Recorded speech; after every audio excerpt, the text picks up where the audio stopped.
सभी प्यार से बोलिए ओम शांति। ओम शांति। ओम शांति। ओम शांति। ओम शांति। ओम शांति। वाह जिंदगी वाह की सुंदर यात्रा के आज हम अंतिम पड़ाव में हैं, एक नई शुरुआत के लिए। It's a new beginning. पिछले एक हफ्ते से we were on a beautiful journey, जहाँ पे राजयोग में राज बहुत सारे रहस्यों को हम धीरे धीरे समझ रहे थे। मुझे बहुत अच्छा लगा कि शाहबाद में आप सभी भाई बहने बहुत उमंग उत्साह बहुत खुशी के साथ, and the most important part is कि आप अर्ली मॉर्निंग टाइम पर अपना समय इन्वेस्ट किए। 6 बजे तक मैक्सिमम लोग पहुंच जाते हैं। तो आज इस सत्र के इस शिविर के लास्ट दिन पर हम लोग थोड़ा सा अंत में एक्शन प्लान भी डिफाइन करेंगे। यहाँ तक तो ठीक है, अब आगे के लिए क्या करना है वो भी आज हम डिफाइन करेंगे। हमने स्मरण शक्ति और एकाग्रता के बारे में भी जाना, और आज मैं आपको यह भी बताऊंगा कि मैंने वो 26 नंबर कैसे याद किए, वो तो मैंने अभी तक बताया नहीं। धीरे ऐसे नहीं कि मैं उसको पकड़ के रखा था, उसका फ्लो था, राइट। जैसे कल आपने 7 वस्तु बहुत सहज याद कर पाए, जामुन, पतंग, क्या आसमान, क्या बात है, आसमान शांति, पंछियां, फूलों का बगीचा सुख, छोटा सा बच्चा तिलक शांति। और ये जो 7 गुण जो हमने किया, ये आत्मा का स्वधर्म है। और ये जो स्वधर्म है बेसिकली वो हमारे शरीर के 7 सिस्टम के लिए जरूरत है। हम चाहते हैं हमारे बच्चे डॉक्टर्स बने। 4-5 साल में जब बच्चा पढ़ाई करता है तो स्टडी और the 7th system of the anatomy पढ़ता है, हार्डवेयर के बारे में पढ़ते हैं। Endocrine system, neuro system, ENT, cardiovascular system, digestive system, circulatory system, muscular and skeletal system. 5 साल में एमबीबीएस में, एमडी में वो 7 सिस्टम के बारे में पढ़ता है, जो बहुत जरूरी भी है। हमें हार्डवेयर के बारे में भी मालूम होना चाहिए। लेकिन कल हमने देखा, खास करके पिछले एक हफ्ते में डॉक्टर कलाम के प्रोजेक्ट से हमने ये जाना कि हार्डवेयर के साथ साथ सॉफ्टवेयर भी जरूरत है। ये 7 गुण जो है ये 7 सिस्टम के लिए जरूरत है, और इसलिए इसको 7 चक्रास के रूप में है ना योगासन में दिखाया गया है। सहस्त्रात्र चक्र से लेकर मूलाधार चक्र तक। हमको लगता है स्पाइनल कॉर्ड में कोई चक्र घूम रहा है, कोई चक्र घूमता नहीं है। एक्चुअली वो सूक्ष्म शरीर के साथ emotional centres, it is subtle body, it is energy body, it is etheric body. और मैं बड़े विश्वास के साथ और बड़ी नम्रता के साथ करूँगा, क्योंकि मेरा एक और जो पढ़ाई जो है it is doctor of naturopathy और डॉक्टर ऑफ योगा। तो हमारे जो ऋषि मुनि द्वापर युग से जिन्होंने इसको स्टडी किया, उन्होंने 7 चक्रास के बारे में बताया। ये हमारा सूक्ष्म शरीर, कहते हैं ना हमारा शरीर 5 तत्व से बना हुआ है। धरती, जल, अग्नि, वायु, आकाश। हम सबको पता है। धरती को इंग्लिश में क्या कहेंगे? अर्थ। जल, वाटर। अग्नि, अग्नि, अग्नि फायर, ओके। वायु, एयर। और आकाश इसका एयर, ठीक है। अब मैं आप सबसे पूछता हूँ, हमारे शरीर का धरती तत्व कौन सा है? It is a muscles bones.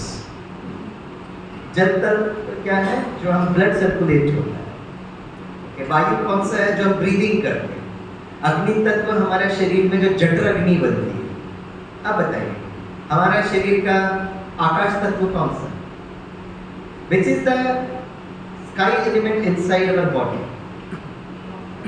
Hello, मैं आउटर सिलेबस नहीं पूछ रहा, आपके शरीर के बारे में पूछ रहा हूँ। तो अब ऐसे देख रहे हैं स्वामी, मैं तो पता ही नहीं, मेरे अपने शरीर को कितने समय से लेके चल रहे हो। आपके शरीर का स्काई एलिमेंट कौन सा है?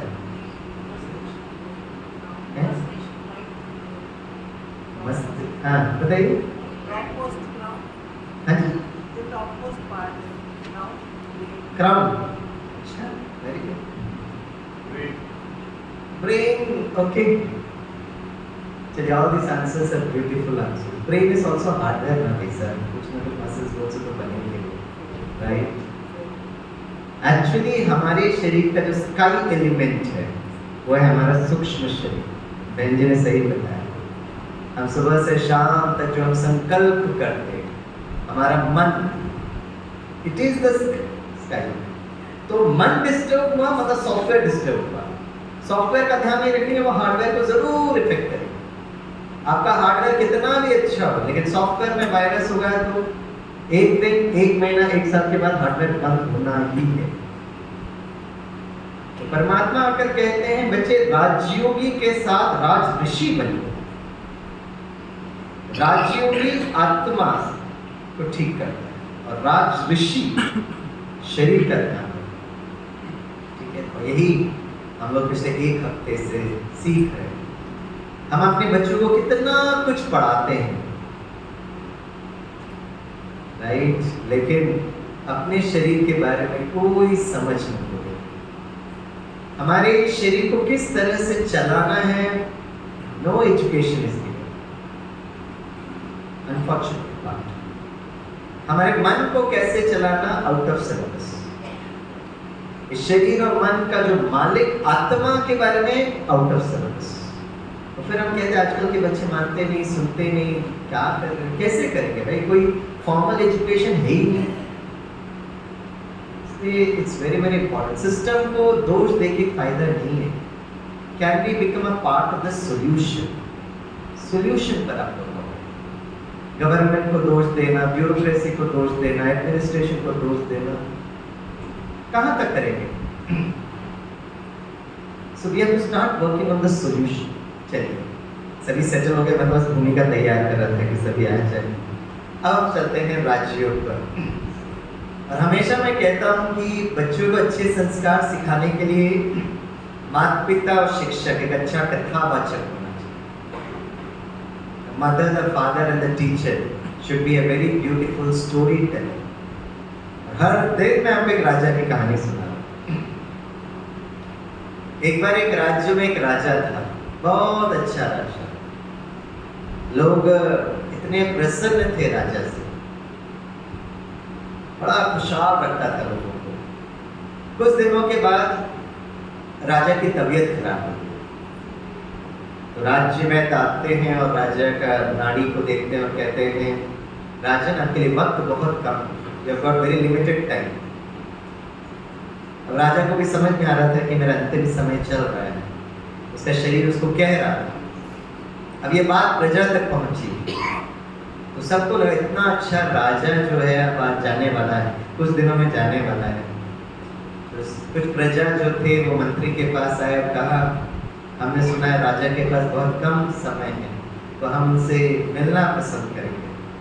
तो मंत्री ने कहा, राजन तो विश्राम कर रहे हैं, लेकिन फिर भी आपकी बात मैं उन तक पहुँचाता हूँ। जब मंत्री राजा के पास जाते हैं और राजा को ये कहते हैं, तो राजा कहते हैं, क्यों नहीं भाई, जरूर है, मिले आपसे।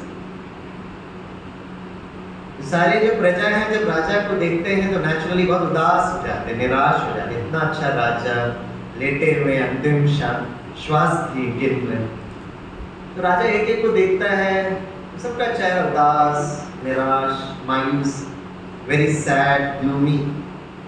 तो राजा के मन में संकल्प चलता है, जिंदगी भर मैंने उनको खुशी देने की कोशिश की, अब अंतिम समय में सबका मुंह लटका हुआ। तो राजा ने मंत्री जी को बुलाया, कहा पूरे राज्य में ढिंडोरा पिटवाइएगा और सभी को कहिएगा कि अगर आपको सचमुच राजा से स्नेह प्रेम था, आदर सम्मान था, तो मेरे जाने के बाद मेरी 5 अंतिम इच्छाएं हैं, ये 5 अंतिम इच्छाएं जरूर पूरी करना। तो सारे राज्य में ढिंढोरा पिटवा दिया गया। कुछ दिनों के बाद राजा गुजर गए, तो सारे प्रजा राज्य महल में आए और मंत्री को कहा, इतने अच्छे राजा थे, बताइए उनकी कौन सी 5 अंतिम इच्छाएं थी, हो सकेगा तो हम जरूर पूरी करने की कोशिश करेंगे। तो मंत्री ने कहा बहुत सहज है, आप कर पाएंगे, मैं एक एक करके आपको बताता हूँ। पहला अंतिम इच्छा कौन सी थी? तो मंत्री ने वो पब्लिक एड्रेस सिस्टम से अनाउंस किया कि राजा का पार्थिव शरीर वो रथ पे रखा जाएगा और शमशान घाट की तरफ जाएगा। तब एक गीत बजेगा, उस गीत को बहुत ध्यान से सुनना, ये पहली इच्छा। ठीक, राजा का पार्थिव शरीर रथ पे रखा गया, जब शमशान घाट की तरफ जाने लगा तो गीत बजा, अब घर जाना है। कौन सा गीत था? तो जोर से बोलिए, कौन सा घर? नहीं, परंतु इतना जल्दी क्यों जा रहा है, पहले शाबाश की कर आराम से चलना। तो शरीर का घर ये शाहबाद में है, लेकिन आत्मा का एक घर है जिसको परम धाम कहते हैं, निर्वाण धाम, शांति धाम, ब्रह्म लोक, स्वीट साइलेंट हो, मुक्ति धाम। घर के बारे में किसी को नहीं पता, नो आइडिया एट ऑल। एक आगे की यात्रा है, सिर्फ आत्मा शरीर छोड़ने से यात्रा खत्म नहीं थी। What is life? तो मेरे बहुत बुद्धिमान आईआईटी के बच्चे कहते हैं, life is a space between birth and death. No my dear boys, not right. भले आप आईआईटी हो, आपको फॉर्मूलाज, फिजिक्स, केमिस्ट्री, मैकेनिक्स समझ में आती है, लेकिन जीवन समझ में नहीं आया। Life is not a space between birth and death, it's an eternal journey, एक अनंत यात्रा है। कैसे? 7th standard basic physics, energy can neither be created not destroyed. 7th standard of physics का ये ज्ञान। आत्मा अजय है, अमर है, अविनाशी। हम पहली बार एक दूसरे से नहीं मिल रहे, बहुत समय एक दूसरे से मिले। राइट? जब राजा का पार्थिव शरीर शमशान घाट में पहुंचा तो मंत्री जी ने अनाउंसमेंट किया कि अब राजा का पार्थिव शरीर वो लकड़ी, चंदन के लकड़ी में रखा जाएगा। जब उसको अग्नि दिया जाएगा, उस अग्नि को देखते देखते ऊपर देखना, ठीक है ना? जब अग्नि लगाया गया तो उस शरीर जलने लगा। उस शरीर में बहुत सारे पटाखे थे, सारे पटाखे धम करके आकाश में गए और आसमान सितारों से भर गया। तो मंत्री जी ने अनाउंसमेंट किया, सब लोग ऊपर देखिए, सबने ऊपर देखा, इतना अच्छा लगा। तो फिर उन्होंने राजा का संदेश दिया। असल में कौन है? Twinkle twinkle star, twinkle twinkle little star, actually twinkle twinkle little star. परम धाम ऊपर हमारी नगरी है, हमारा अपना घर है। फिर मंत्री जी ने कहा सभी नहा धोकर तीसरी इच्छा के लिए आप राज्य महल में आ जाए। तो सब नहा धो के जब राज्य महल में आए तो देखा बहुत बड़ा बर्थडे केक रखा था। तो मंत्री जी ने अनाउंसमेंट किया, आत्मा अजय अमर अविनाशी है। वो आत्मा ने इतना श्रेष्ठ कर्म किया, इतनी दुआएं कमाई, तो कहीं ना कहीं वो राजकुमार और राजकुमारी के स्वरूप में राजघराने में जन्म लिया होगा। वहां तो उत्सव है और आप लोग मातम मना रहे, वहां बर्थडे केक की तैयारी हो रही है। तो बोला तीसरी इच्छा थी बर्थडे केक काटो और गीत गाओ। सबने गीत चालू किया। कौन सा गीत था? Happy birthday to you, happy birthday dear Rajan, happy birthday to you. Right? तो चौथी इच्छा कौन सी थी? तो चौथी इच्छा थी आप सबके लिए ब्रह्मा भोजन की व्यवस्था की गई है। राइट? सभी को ब्रह्मा भोजन खिलाया गया, इतने खुश हुए भोजन खाकर। और फिर मंत्री ने कहा पांचवी अंतिम इच्छा ये थी कि राजा ने आप सबके लिए गिफ्ट दिया है। तो सबको गिफ्ट मिला। तो इस गिफ्ट के अंदर क्या है? बॉक्स के अंदर। बोला खोल के देखिए। तो खोल के देखा तो उसमें मुस्कुराता हुआ चेहरे का मुखौटा था। बोला सब लोग पहन, सब लोग ने पहना। बोला एक दूसरे को देखो, तो सब लोग ने एक दूसरे को देखा। और फिर बोला नमस्ते करो, अब मुस्कुराते हुए घर जाओ। तो शायद तो लोग हमें पूछते इस राजयोग का आर्ट ऑफ लिविंग, क्या राजयोग जीवन जीने की कला है क्या? हम कहते हैं जीवन जीने की कला तो बहुत गुरु महात्मा ही सिखाते हैं, लेकिन परमात्मा अगर इस धरती पर उतरेगा तो सिर्फ जीवन जीने की कला नहीं सिखाएगा, right? It's not just the art of living, it is also the art of living. आत्मा शरीर छोड़ेगी एक दिन, आप कितना भी योगासन करो, कितना भी नेचुरोपैथी करो, एक दिन आत्मा शरीर छोड़ेगी। And the good news is, हम सबके पास रिटर्न टिकट है। कितनों के पास रिटर्न टिकट है? मुस्कुराते हुए हाथ उठाएं, वाह, वीआईपी कोटा करने की जरूरत नहीं है, जाना है। रिटर्न टिकट बस कंफर्म कब होगा, महसूस अपने आप आएगा, right? So it's not just the art of living, it is the art of living. So Rajoga is not celebrating life with happiness. Rajoga is celebrating the last moment with happiness. एक व्यक्ति सफल है कि नहीं कैसे पता चलता है? सबके अपने अपने कैमरा होता है जिसके द्वारा हम देखते हैं व्यक्ति सफल है कि नहीं। बहुत पढ़ा लिखा है, बहुत सब बिजनेस किया, बहुत ये है वो है, सबके अपने अपने क्राइटेरिया होते हैं। दूसरों के कहने से एक व्यक्ति सफल है नहीं पता चलता है। सफल हमारा जीवन सफल है कि नहीं कब पता चलेगा? जब हम उस मृत्यु के लास्ट सेकंड में लेटे हुए हैं, और लास्ट अंतिम सेकंड में अगर आप अपने जीवन रूपी यात्रा को देखकर अगर एक डायलॉग कह सकते हो या महसूस कर सकते हो, वाह मेरा जिंदगी वाह, अगर यह संकल्प आ गया, मतलब आप अपने आप को सर्टिफिकेट देते हो कि आपका जीवन सफल रहा। 60, 70, 80 वर्ष जी लिए और जब लेटे हैं अपनी इस यात्रा को देख के कह रहे पता नहीं कैसा जीवन था, क्या था, क्या खोया, क्या पाया। The last second is what is very very important. तो चलिए वहाँ जिंदगी वहाँ का ये राजयोग हमने देखा, और राजयोग, राज मतलब ये रहस्य है, जीवन के रहस्य। योग, इंटरनेशनल योगा डे में मैंने बच्चों से पूछा, बच्चों योग किसने सिखाया? एक खड़े करके कहता सर बाबा रामदेव ने। वाह, आपकी जनरल नॉलेज बड़ी अच्छी। बाबा रामदेव हमारे बहुत अच्छे मित्र हैं। जितना बाबा रामदेव को योगासन पसंद आता है मुझे तो उतना ही पसंद आता है। हर दिन बाबा रामदेव योगासन करते हैं, हर दिन स्वामी भाई योगासन करते हैं। बस बाबा और मेरे में इतना अंतर है, बाबा और स्वामी में इतना अंतर है कि बाबा भी मुस्कुराते हुए करते, स्वामी भाई भी मुस्कुराते हुए करते। लेकिन अंतर क्या है? बाबा रामदेव जब करते हैं बहुत खुशी से करते हैं, ऑल गुड। लेकिन स्वामी भाई जब योगा करते हैं तो योगा के साथ योग करते हैं। योगा और योग में अंतर है। योगा शारीरिक व्यायाम है, योग मन का व्यायाम। वियोग अर्थात बिछड़ना, योग अर्थात संबंध जोड़ना। 2014 इंटरनेशनल योगा डे जब आया, भारत सरकार ने सारे विश्व को प्रोटोकॉल दिया, ये आसन करना, ये आसन करना, ये आसन करना, ये सब आसन करना। 2014 में Brahma Kumari is a project partner with the ministry for AYUSH, Bharat सरकार। हमने उनको उस समय कहा था, सर भारत में विश्व में ऐसे बहुत सारे बच्चे जो दिव्यांग बच्चे, सेरेब्रल पाल्सी का बच्चा हिल नहीं सकता, कौन सा आसन करेंगे बताइए? तो बोला क्या कहना चाहते हैं?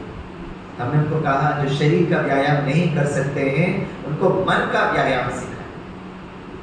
2015 का प्रोटोकॉल आप देखिएगा, thanks to the government of India, ministry for AYUSH, उन्होंने 8 मिनट मेडिटेशन का, मन का एक्सरसाइज योग है, शरीर का एक्सरसाइज योगा है। योगा और योग एक साथ मिलकर करना चाहिए, और मुझे बहुत अच्छा लगता है क्योंकि ब्रह्मा कुमारी यूनाइटेड नेशंस के साथ में जुड़ी हुई है। यूनाइटेड नेशंस में उन्होंने बहुत बार रिप्रेजेंट किया। मुझे बहुत अच्छा लगता है, पिछले साल दिसंबर महीने में United Nations declared 21 December as a international meditation day. तालियां बजाइए। घर जाकर बच्चों को बताना, कभी मुंबई में आएंगे, हॉट सीट में बैठेंगे तो अमिताभ बच्चन पूछेंगे which is the international United Nations meditation day. तो क्या जवाब देना चाहिए अपने बच्चों को? It's 21 December, it's not 21 June. 21 June yoga day है, 21 दिसंबर योग डे। तो मैंने अपने बच्चों को कहा, पता है बच्चों, आपको योग किसने सिखाया? जब आप तीसरी कक्षा में पढ़ते थे, आपकी गणित की टीचर आपको योग सिखाती थी, बहुत प्यार से कहती थी, बच्चों 2 योग 2 कितना? 4। 2 योग 2 4। तो मैं आपको योग की एक बहुत सुंदर कहानी बताता हूँ, तो फिर राज्यों भी जरूर बताऊंगा। एक बार स्कूल के प्रिंसिपल सारे टीचर्स को बुलाए और बोला, इस सप्ताह ना डिस्ट्रिक्ट एजुकेशन ऑफिसर वो सबका इंस्पेक्शन करने के लिए आएंगे। और बड़े योगी आत्मा है, मतलब उनको कौन सा सब्जेक्ट बहुत अच्छा लगता है? गणित, मैथ्स। इसलिए गणित पर विशेष अटेंशन दे। वो आएंगे, बच्चों को सिर्फ योग के बारे में पूछेंगे, मैथमेटिक्स। अब सारे टीचर्स बच्चों को लग गए, हर दिन पूछते थे प्रिंसिपल से, सर वो एजुकेशन ऑफिसर कब आएंगे? बोला बस जैसे इनका टाइम टेबल फाइनलाइज होता है वो आएंगे। एक दिन प्रिंसिपल ने सभी टीचर्स को बुलाया, बोला उनका टाइम टेबल आ गया, कल वो स्कूल में आ रहे हैं, सबका इंस्पेक्शन कराएंगे, आज बच्चों को एकदम तैयारी रखिएगा। बोला ठीक है। अब एक दिन पहले डिस्ट्रिक्ट एजुकेशन ऑफिसर कार से जा रहे थे एक स्कूल के इंस्पेक्शन करने के लिए, अचानक ये स्कूल नजर आई, तो उसने ड्राइवर को कहा, रुको गाड़ी रोको, गाड़ी रोको। ड्राइवर ने गाड़ी सही किया, बोला यस सर। बोला इस स्कूल में हमें कब जाना है?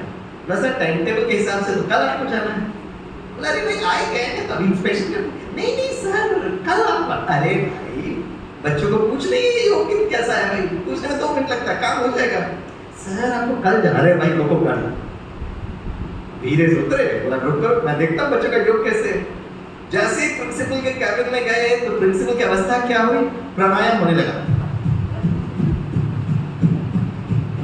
जब यहाँ टेंशन होता है ना, यहाँ धड़क करता है। तो सर आइए सर वो गुलदस्ता सर कल के लिए तैयारी की थी, सर चाय पानी नाश्ता करा। अरे छोड़िए भाई, हम यहाँ से गुजर रहे थे, देखना चाहते हैं कि बच्चे का योग कैसा है। सीधे बोला अभी चलो भाई हमारा एक्स्ट्रा टाइम टेबल में आ गया है। जैसे ही क्लासरूम में गए सारे बच्चे तो बड़े खुश हुए, good morning sir, good morning. बैठो हम मास्टर जी के प्राणायाम कर लेंगे। अचानक आ गए एजुकेशन ऑफिसर, मुस्कुराते पूछा, अच्छा बच्चों मैं सबका देखता हूँ योग कैसा है, बच्चों बताइए 6 योग 5 कितना होता है? बताइए। अब देखो आप लोग घूर के मुझे डरा रहे हैं, मुस्कुराते हुए 6 योग 5 कितना होता है? अरे जोर से बोलिए ना। वेरी गुड, 6 योग 5 11। अब वो एजुकेशन ऑफिसर एक खड़े हो जाओ, बताइए 6 योग 5 कितना है? सर बताता हूँ 7 8। अरे जल्दी बताओ सर, बता रहा हूँ ना 7 8। अरे जल्दी बताओ सर, बीच में मेरा योग मत तोड़िएगा सर, मैं योग कर रहा हूँ, करो अच्छे करो। अब छोटे में योग चालू किया है 7 8 9। सर जी 6 योग 5 10। बोलो कितना? बोले 6 योग 5 10। अब एजुकेशन ऑफिसर ने मास्टर जी को देखा और मास्टर जी ने बच्चे को देखा, अरे बच्चे एक्सीलेंट योग, great, super, very good. Officer ने हेलो मैं आपके स्टूडेंट से पूछ रहा हूँ 6 योग 5 कितना है? वो 10 कहता है और आप कहते एक्सीलेंट, बहुत अच्छा, क्या है मास्टर जी? मास्टर जी कह रहे सर कल तक वो 6 योग 5 9 बोल रहा था। समझ में आया? कल तक वो 6 योग 5 9 बोल रहा था, आज 10 बोला है। आपको तो कल आना था, एक दिन पहले आप टपक गए, तो गलती किसकी है? बच्चे को योग करो। कोई भी नया चीज हम सीखते हैं उसमें टाइम लगता है, कोई भी स्किल। अब ड्राइविंग भी सीखेंगे ना तो मोटर ट्रेनिंग स्कूल में जाएंगे तो मिनिमम 15 दिन आपको चलाते, फिर कहते हाथ बैठना पड़ेगा, पैर बैठना पड़ेगा। आपको तो समझ में नहीं आता भाई कैसे चला, अरे मैं नीचे देखो एक्सीलेटर कैसे घुमा, आज तो फिर भी ऑटोमेटिक आ गया।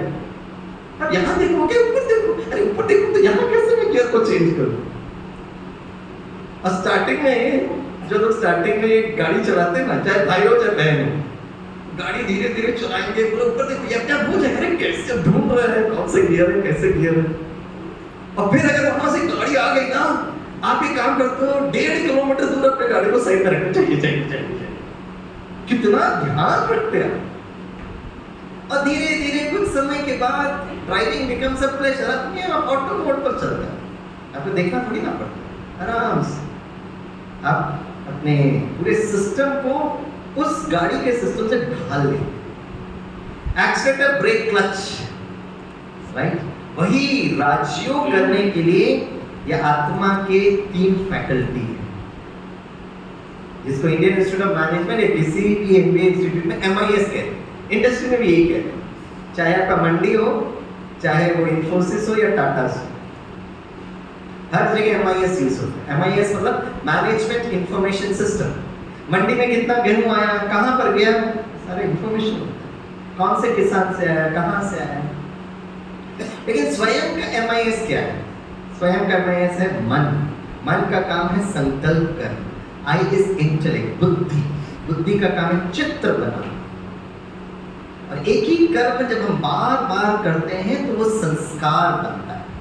तो एकाग्रता क्या है? बहुत लोग नए भाई बहने आए हैं, तो मैं आपको बताता हूँ एकाग्रता क्या है, और उसके बाद मैं बताऊंगा कि मैंने 26 नंबर कैसे आया। सभी थोड़े सीधे बैठे हैं। सभी बोलिए, जब मेरा मन और मेरी बुद्धि एक साथ काम करती है और वहां टिकती है, जहां मैं आत्मा चाहूं, उसको एकाग्रता कहते हैं।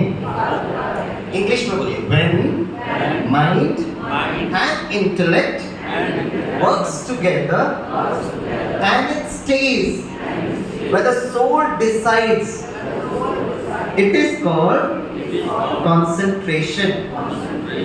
अब इतनी दूर हम केरला से आए हैं तो मलयालम सिखाकर जाएंगे। सभी बोलिए, एंडे मनसुम, जोर से बोलिए, एंडे मनसुम बुद्धियुम ഒരുമിച്ച് പ്രവർത്തിച്ചിട്ടുണ്ടെങ്കിൽ, नए लोग भूल के देख रहे हैं, पुराने लोग थोड़ा समझ गए। देखो, एक नया विषय, नया सब्जेक्ट, नया लैंग्वेज सीखने में कितना टाइम लगता है। हमारे बच्चे हर दिन कुछ नया सीख रहे हैं, टाइम लगता है समझने में। आप कहेंगे स्वामी आप बच्चों की बड़ी वकालत करते रहते हो। भाई हम भी एक समय बच्चे थे, हमने भी पढ़ा था। अरे आपके और बच्चों के समय में जमीन आसमान का अंतर है। जब आप और हम पढ़ते थे ना, हमारे पास उस समय दूरदर्शन भी नहीं था। फिर बाद में एशियन गेम्स में दूरदर्शन देखने के लिए हम बाजू वाले के पास आते थे। हमेशा महाभारत रामायण हम बाहर दूसरों के पड़ोसी के घर पे देखे ना। आप बचपन के दिनों को याद करिएगा। और फिर टीवी खरीदा पापा ने।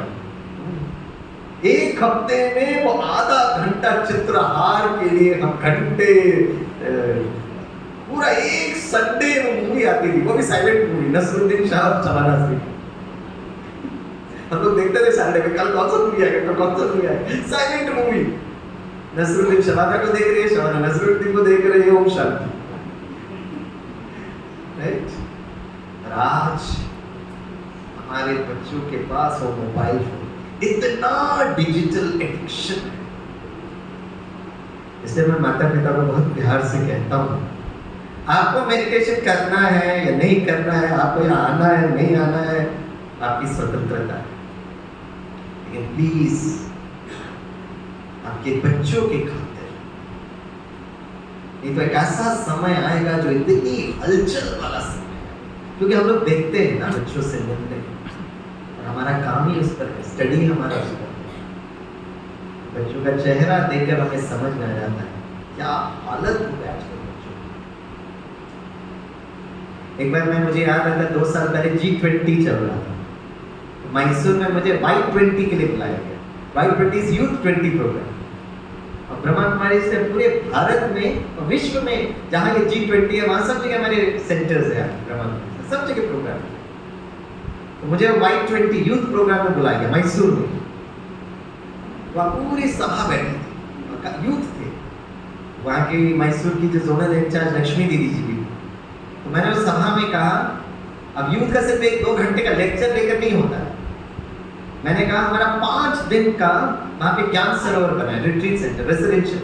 मैंने कहा 5 दिनों में यूथ वहाँ पर आकर अपने मन को और एकाग्रता की ट्रेनिंग कर सकते हैं। 5 दिन फ्री, खाना पीना सब कुछ रहना फ्री, और बहुत सुंदर प्रकृति के सानिध्य में वो ब्रह्मा कुमारी से ज्ञान सरोवर। लेकिन मैंने कहा कंडीशन सब है, एक ही कंडीशन होगा, वही युवा भाई बहने आ सकते हैं जो 5 दिन अपना मोबाइल का उपवास करेंगे। अगर आना है 5 है, 3 है, 4 है, कोई फर्क नहीं, बट दैट्स अ कंडीशन। शरीर के लिए उपवास बहुत इंपॉर्टेंट है, इसी तरह आत्मा के लिए भी ये डिजिटल इस सब से उपवास करना बहुत जरूरी है। It's very important fasting.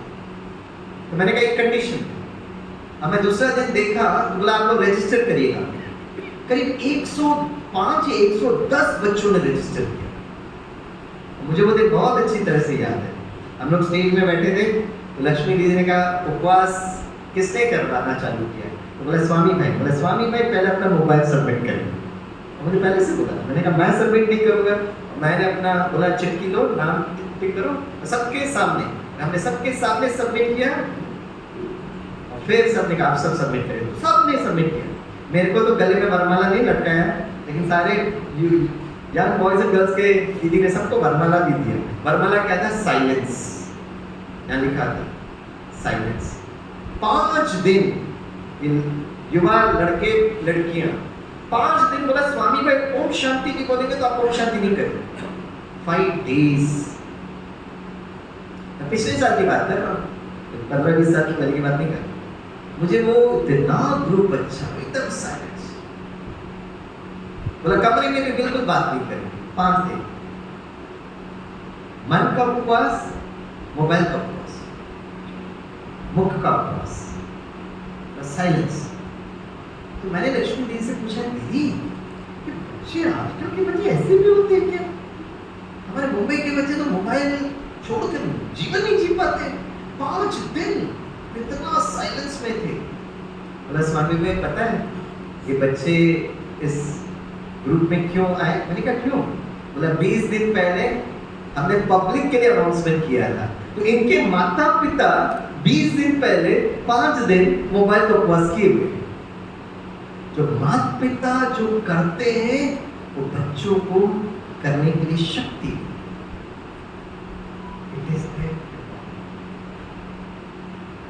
इसलिए मैं कह रहा हूँ, हम लोग सिर्फ एक सत्संग करके प्रोग्राम करके जाना है हमारा लक्ष्य नहीं है। हमारा लक्ष्य से लॉन्ग टर्म विजन। अगर भारत को विश्व गुरु बनाना है तो इन बच्चों पर काम करना पड़ेगा। और मैं व्यक्तिगत रूप में बहुत इस बात को मानता हूँ। थैंक्स टू डॉक्टर कलाम। चलिए मलयालम पूरा कर देते हैं। एंटे मनस्सुम, जोर से एंटे मनस्सुम बुद्धियुम ഒരുമിച്ച് പ്രവർത്തിച്ചിട്ടുണ്ടെങ്കിൽ അതിനെ एकाग्रता എന്ന് പറയും। तो मन एक्सीलरेटर का काम करता है, बुद्धि ब्रेक का काम करती है, संस्कार क्लच का काम करता है। वो गियर चेंज करना है तो क्लच दबाना पड़ेगा। ऑटोमेटिक में इसमें ऑटो क्लच होता है, क्लच रहता है भाई, गियर ऐसे नहीं चेंज कर सकते। तो सारे गियर्स एक के बाद रहते हैं, स्पीड को आगे पीछे ऐसे नहीं कर सकते, बट ऑटो मोड पर हो जाता है। वो इंटरनली काम करता है तो पहले में एक्सटर्नली करना पड़ता है। उसी तरह मन बुद्धि संस्कार का एक्सरसाइज है। तो मैंने वो 26 नंबर कैसे याद किए? 6 कॉलम पे alphabet number alphabet number alphabet number. तो जैसे ही आप कहते हो ए, जैसे आपने ए बोला वो ध्वनि मेरे मन तक आया और मेरी बुद्धि ने उसका चित्र बनाया। A for Apple, Apple. अब एप्पल को याद करने से कोई आत्मा शक्तिशाली नहीं बनती। हमारा एजुकेशन सिस्टम क्या करता है, बहुत अच्छा है, वो करना चाहिए। सिर्फ रटना शिक्षा नहीं है, लेकिन सही एजुकेशन क्या? मनन चिंतन करना, जो हमारे शास्त्रों में लिखा था, उसको अगर हम पेडागॉजी की भाषा में कहें, टीचर्स ट्रेनिंग बताएंगे, तो एक है ए ऐसा लिखना, तो टीचर सिखाती है, एक लाइन इधर खींचो बच्चे, एक लाइन इधर खींचो बीच। अब बच्चे को थोड़ी ना पता ये से क्या लेना देना, मुझे उसको क्या लेना देना है इससे। तो जैसे आप एक, फिर टीचर क्या करती है, उसका एप्पल दिखाती है। तो मन इस ऑडियो, बुद्धि इस वीडियो। फिर वो क्या करती है, मैडम एक एप्पल लेती है और एक टमाटो को लेकर आती है। फिर बच्चे से पूछती है, बच्चे ये दोनों सेम है क्या अलग है? तो देखता है दोनों रंग तो सेम है, बहुत रेड इन कलर, बट बोले कि this is Apple, this is tomato. फिर पूछेगी फ्रूट वेजिटेबल, बताइए इसमें फ्रूट कौन सा है, वेजिटेबल कौन सा है, एप्पल और टमाटो में? अरे आपसे पूछ रहा हूँ, एप्पल फ्रूट है, टमाटो क्या है? वेजिटेबल। अब यही तो प्रॉब्लम है हमारा। आज गूगल में जाके सर्च करिए, tomato is basically a fruit. आपको पता ही नहीं है टोमेटो फ्रूट है, इट्स नॉट अ वेजिटेबल। अब देख टमाटो इससे टमाटो बना, आप देखो छोटे बच्चे को, आप टमाटो देख के देखो, बाप रे, मैंने कितने छोटे बच्चों को देखा है, टमाटो देते ही साथ उसका चेहरा गुलाब की तरह खिल जाता है। वो प्रकृति से जुड़ा हुआ है। माता पिता को बच्चों के सामने फ्रूट्स खाना चाहिए। हमारा शरीर ये फ्रूट्स और वेजिटेबल्स के लिए बना हुआ है, राइट? तो आपको पता नहीं बच्चे, okay, this is called as apple, this is called as tomato, both are fruits. फिर उसको दिखाते हैं, अच्छा अब धीरे से एप्पल को कट करो, कट करना है तो उसके अंदर उसको कहते हैं एनालिसिस। फिर इवैल्यूएट करना, एक कश्मीरी एप्पल, एक ये एप्पल, एक फॉरेन का एप्पल, जिसको हम लोग कहते हैं इवैल्यूएट करना। फिर मोस्ट इंपॉर्टेंट बताना है कि एप्पल को आप क्रिएट कैसे करते हो। एप्पल जानने से सिर्फ नहीं होता है, एप्पल को क्रिएट कैसे करना।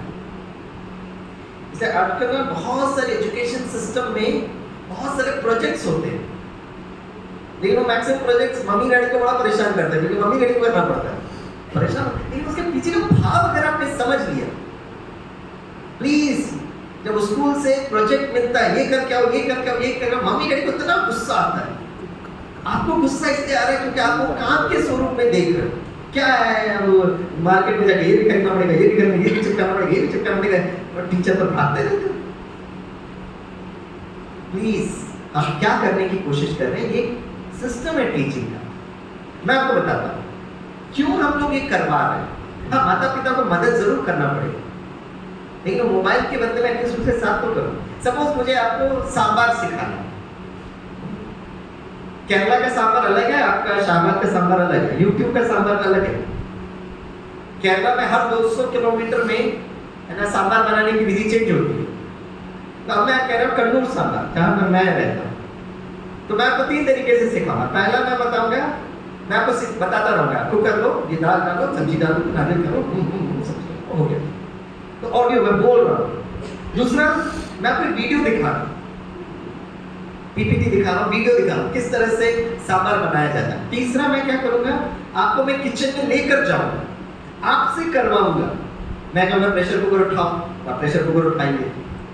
मैं कहूँगा दाल डालो उसको धोकर, अब कहेंगे स्वामी कितना दाल डालना है, मैं कहूँगा कितने लोग को बना रहे हो बताओ, 5 लोगों को, 5 लोगों के लिए 1 मुट्ठी दाल धोकर इसमें डालो, आप डालेंगे।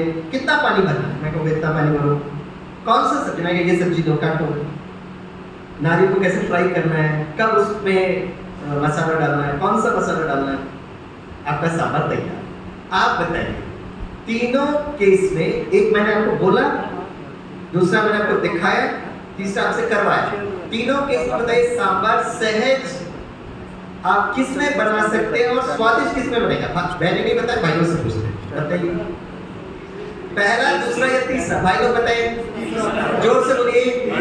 मैंने तालियां बजाई, बड़े बुद्धिमान है। तीसरे, जब आप खुद करते हो,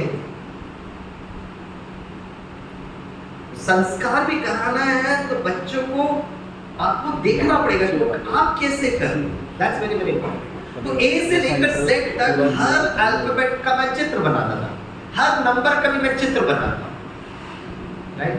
15 अगस्त कौन सा चित्र बनता है? अरे भाई 15 अगस्त कौन सा चित्र आता है हिंदी में? हाँ, राष्ट्रीय ध्वज। 25 दिसंबर क्रिसमस फादर। 5 सितंबर शिक्षक दिवस है। 14 नवंबर बच्चे याद आते हैं। हर नंबर को एक चित्र के साथ जोड़ा है,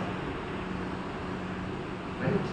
तो जैसे ही आप कोई नंबर बोलते हो ना, तो नंबर ऑडियो से लेकर इधर पहुंचने तक मैं इसका वीडियो बना लेता हूं, चित्र।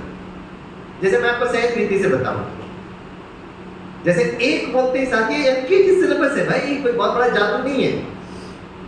जब किसी बच्चे को एक सिखाना है तो एक स्टिक दिखाते हैं, जैसे ये दो जो है डक की तरह बतख, तीन जो है दिल की तरह, चार चेयर की तरह, पांच हुक की तरह, ठीक है। एक, जोर से बोलिए, दो है डक, तीन दिल, चार, पांच, छह। स्वामी भाई आउट ऑफ सिलेबस, अरे आउट ऑफ सिलेबस नहीं है, केजी में पढ़ाई क्या भूल गए। हर नंबर का मैंने चित्र बनाया, जैसे आप लोगों ने कल सात वस्तुओं का चित्र बनाया और एक चित्र का दूसरे चित्र के साथ योग किया। एक दिन हम सभी जामुन के खेती में गए, जामुन बहुत खाए, फिर क्या किया, पतंग उड़ाया। पतंग उड़ते उड़ते कहाँ टिका, आसमान में कौन उड़ रहे थे, सारे पंछियां कहाँ पहुंचे, बगीचे में कौन बैठा था, बच्चे के मस्तक पर क्या था, योग है ना। एक चित्र का दूसरे चित्र के साथ योग, फेविकॉल जोड़ कर रहे हैं। आपने 7 वस्तु का बनाया, मैंने कितना बनाया पता है, 26 अल्फाबेट, 26 नंबर, 52। बस आप यहाँ मुझे बोलते जा रहे थे, मैं यहाँ बैठकर पेंटिंग कर रहा था, बस एक्चुअली पेंटिंग। आपके और मेरे बीच में बहुत सुंदर कैनवस का एक फोटो था। मैं अपने मन और बुद्धि से उस फोटो को देख रहा था, मन बुद्धि से, अब बता रहा था आपको कौन सी बड़ी बात है इसमें। अब छोटू को एक हिंदी फिल्म दिखा दो, 3 घंटा वो देखता है, उसके बाद एक एक सीन, एक एक डायलॉग छोटू को याद है, क्योंकि इसमें चित्र मिलता है, मूवमेंट है, भावनाएं जुड़ी हुई, इमोशन जहां जुड़ता है और ज्यादा सहज याद रहता है। This is the mechanism. इससे अगली बार जब आप पेरेंट्स टीचर्स मीटिंग में जाओगे ना, माता पिता को लगता बड़े बुद्धिमान है, वो भी बड़े बुद्धिमान, तो क्या पूछते हैं, मेरे बेटे को मैथ्स में कितना मिला, फिजिक्स में कितना मिला, केमिस्ट्री में कितना मिला। अगली बार आप जा रहे हो तो छोटू के टीचर से पूछे, मेरा बच्चा पेंटिंग करता है। आपको लगता है ड्राइंग टाइम पास का सब्जेक्ट है, आपको लग रहा है, क्योंकि शायद हमको आज तक किसी ने बताया नहीं। इसीलिए drawing is not a time pass subject, it is मन बुद्धि संस्कार का सब्जेक्ट। मैं लिख कर देता हूं, अगर एक बच्चा ड्राइंग करना सीख गया और माता पिता शिक्षक ने उसको इंस्पायर किया, कभी भी उसको सुसाइडल टेंडेंसीज नहीं आ सकते। वो अपना दिल का दर्द वो पेंटिंग में निकाले। और यही ड्राइंग जिसको आप कहते हो टाइम पास सब्जेक्ट है, लेकिन माता पिता चाहेंगे मेरा बच्चा आईआईटी में एडमिशन ले, बड़ी विडंबना की बात है। आईआईटी में जब वो एडमिशन लेता है, फर्स्ट सेमेस्टर में उसको इंजीनियरिंग ड्राइंग सिखाया, ड्राइंग, उसको बड़ा आश्चर्य होता है। 15 साल से मेरे माता पिता कह रहे थे ड्राइंग टाइम पास सब्जेक्ट है, और आईआईटी बॉम्बे में या आईआईटी कानपुर खड़गपुर में उसको इंजीनियरिंग ड्राइंग सिखाया जाता है। Drawing is not a time pass subject, it is an emotional, मन बुद्धि का एक सब्जेक्ट है। तो बस मैं इस तरीके से उसको पूरी तरह से याद कर रहा हूं। It is so easy, little bit of practice. इसलिए बच्चों को मैथमेटिक्स टफ लगता है, क्योंकि उसका चित्र बनाने कोई सिखाता नहीं उसको बचपन से। जैसे आइंस्टीन बड़े बुद्धिमान थे, आइंस्टीन बहुत अच्छा डायलॉग बोलते थे, सभी बोलिए, इमेजिनेशन, जोर से बोलिए, imagination is more powerful than dash. फिर डैश बोला, फिलअप द ब्लैंक्स, रिक्त स्थान पूर्ति करो। क्या डैश बोलते हैं आप? Imagination is more powerful than what? Knowledge. मैंने उस दिन बताया था, सही नहीं बताया। Imagination is more powerful than knowledge, right. अब मैं आपको इसका इंजीनियरिंग एप्लीकेशन बता, अब इसको पढ़ाई में कैसे यूज करना है भाई, बहुत सिंपल है। अब सपोज एक बच्चे ने किताब खोला, अब आप अपना मोबाइल के कैमरा से उसका फोटो खींचता है, तो उसका फोटो जो होता है वो गैलरी में आ जाता है, जब चाहिए फोटो को रिट्राइव कर सकता है। लेकिन मोबाइल लेकर आप एग्जाम हॉल में नहीं जा सकते, उसको क्या सिखाना पड़ेगा, आराम से बैठो, अपनी किताब खोलो, मन बुद्धि से उस किताब में जाइएगा, उसका मन बुद्धि से फोटो खींचिएगा, मन बुद्धि से। कैमरा के साथ फोटो खींच सकते, मन बुद्धि से इसको वो किताब के अंदर जाना चाहिए, यात्रा है वो। इसे राज्यों का मदद करता है आपकी मेमोरी में, क्योंकि मन बुद्धि से वो यात्रा करते हैं, जैसे कल हम यात्रा किए थे। मन और बुद्धि से ट्रैवल करना, मन बुद्धि यूज किएगा तो बच्चा किताब बंद करेगा ना, उसको सारा किताब वैसे ही मन बुद्धि से दिखना चाहिए जैसे वो अमिताभ की मूवी को देखता है। It's a power of visualisation. वो किताब खुलेगा, मन बुद्धि से जाएगा, कैमरा में स्विच ऑन करेगा, बंद करेगा, जब वो एग्जाम हॉल में जाएगा ना, उसको सामने वो चित्र दिखना चाहिए जैसे स्वामी भाई को कैनवस दिख रहा है। मैं आपको एक फॉर्मूला बताता हूँ, this is an engineering formula, right? Physics के बड़े भाई साहब, इंजीनियरिंग मैकेनिक्स फर्स्ट सेमेस्टर, 25-30 वर्ष पहले जब मैं बच्चों को पढ़ाता था, तो it's a formula, T is a time of simple harmonic motion. Pendulum होता है ना, एक घड़ी का पेंडुलम होता है, एक साइकिल को टाइम पीरियड कहते हैं। इसके लाइट को ऑफ करिए। T is the time period, 2 is 2, pi is 20/7, I is the mass moment of inertia, m is the mass, g is the acceleration due to gravity, b is the point of application, d Lorentz equation, rotatory motion। समझ में आया? सारे सिर्फ मैंने बच्चों को याद करना तो ऑडियो वीडियो यूज करना पड़ेगा। और कैसे मैं पढ़ाता था, आप लोग मुझे सहयोग दें। पेंडुलम न्यूट्रल पोजीशन में है, जब ये पेंडुलम एक एंड में जाता तो आवाज करता है, टंग। कैसे आवाज करेगा? अरे आवाज ही नहीं आई, और जोर से, और जोर से, आगे ठीक है। जब ये पेंडुलम एक्सट्रीम एम्पलीट्यूड में जाएगा तब आपको जोर से टंग कहना। क्या कहना है? और जोर से, पीछे वाले, ठीक। All the way, good luck, here we go. अरे आवाज नहीं आई ना, जब वो वहां पहुंचे जोर से टंग कहना। Okay, here we go. अब ऑडियो ठीक है, तो इंस्ट्रक्शन सुनना। जब ये पेंडुलम एक्सट्रीम एम्पलीट्यूड में पहुंचेगा तो आपको टंग कहना। Okay, Hindi, English. My dear sweet friends, when this pendulum reaches extreme amplitude, you have to do tongue. Malayalam में बोल देता हूँ। ये पेंडुलम इबड़े तो बहुत निकले टंग कहने चाहिए। पिछले साल चाइना में गया था तो चाइनीज भी सीखा था। चिंग चोंग चिंग टंग। International language. All the best, good luck to you. Here we go. Very good. यार किसने करने को कहा टन टन टन टन करते? मैंने बोला ना। क्या शाबाश के लोग। छोटे तो छोटे, बड़े भी सुबह। आपके बच्चे को टन टन करते रहते बीच में। मैंने बोला था, इंग्लिश में बोला, हिंदी में बोला, मलयालम बोला, फिर समझ में नहीं आया तो इंटरनेशनल लैंग्वेज यूज किया ना, चिंग चोंग चिंग टन बोला ना, इधर टन क्यों किया? ठीक, एक बार फिर करते हैं। बीच में टन टन टन नहीं करेगा, सिर्फ वहीं पे करेगा। ओके? आपको लगता है मैं टाइम पास कर रहा हूँ, आपको इसके लिए लगता है टाइम पास कर रहे हैं क्योंकि आपने मन बुद्धि को और साइकोलॉजी को और क्वांटम मैकेनिक्स को समझे नहीं। आपको एक चीज लगता है मैं बच्चों को पढ़ा रही हूँ, ट्यूशन में भेज रही हूँ, टीचर पढ़ा रही हूँ, मार्क्स क्यों नहीं आते? ये आपकी कंप्लेन होती है ना। वो बेचारे उस बच्चे की अवस्था क्या है कभी नहीं स्टडी। आपकी बच्चे की अवस्था पता कैसी होती है? उस बच्चे को अब बिना एक्सीलेटर ब्रेक क्लच सिखाए उसको गाड़ी में बिठा देते हो ड्राइविंग सीट पर और हेवी ट्रैफिक, यहाँ से मैथमेटिक्स आ रहा, वहां से आ रहा, पीछे से इतिहास आ रहा, सामने से ज्योग्राफी आ रहा, वो बच्चा करे तो करे क्या? और चारों तरफ मोबाइल ही मोबाइल। अब वो बच्चे की अवस्था को भी जानिए ना।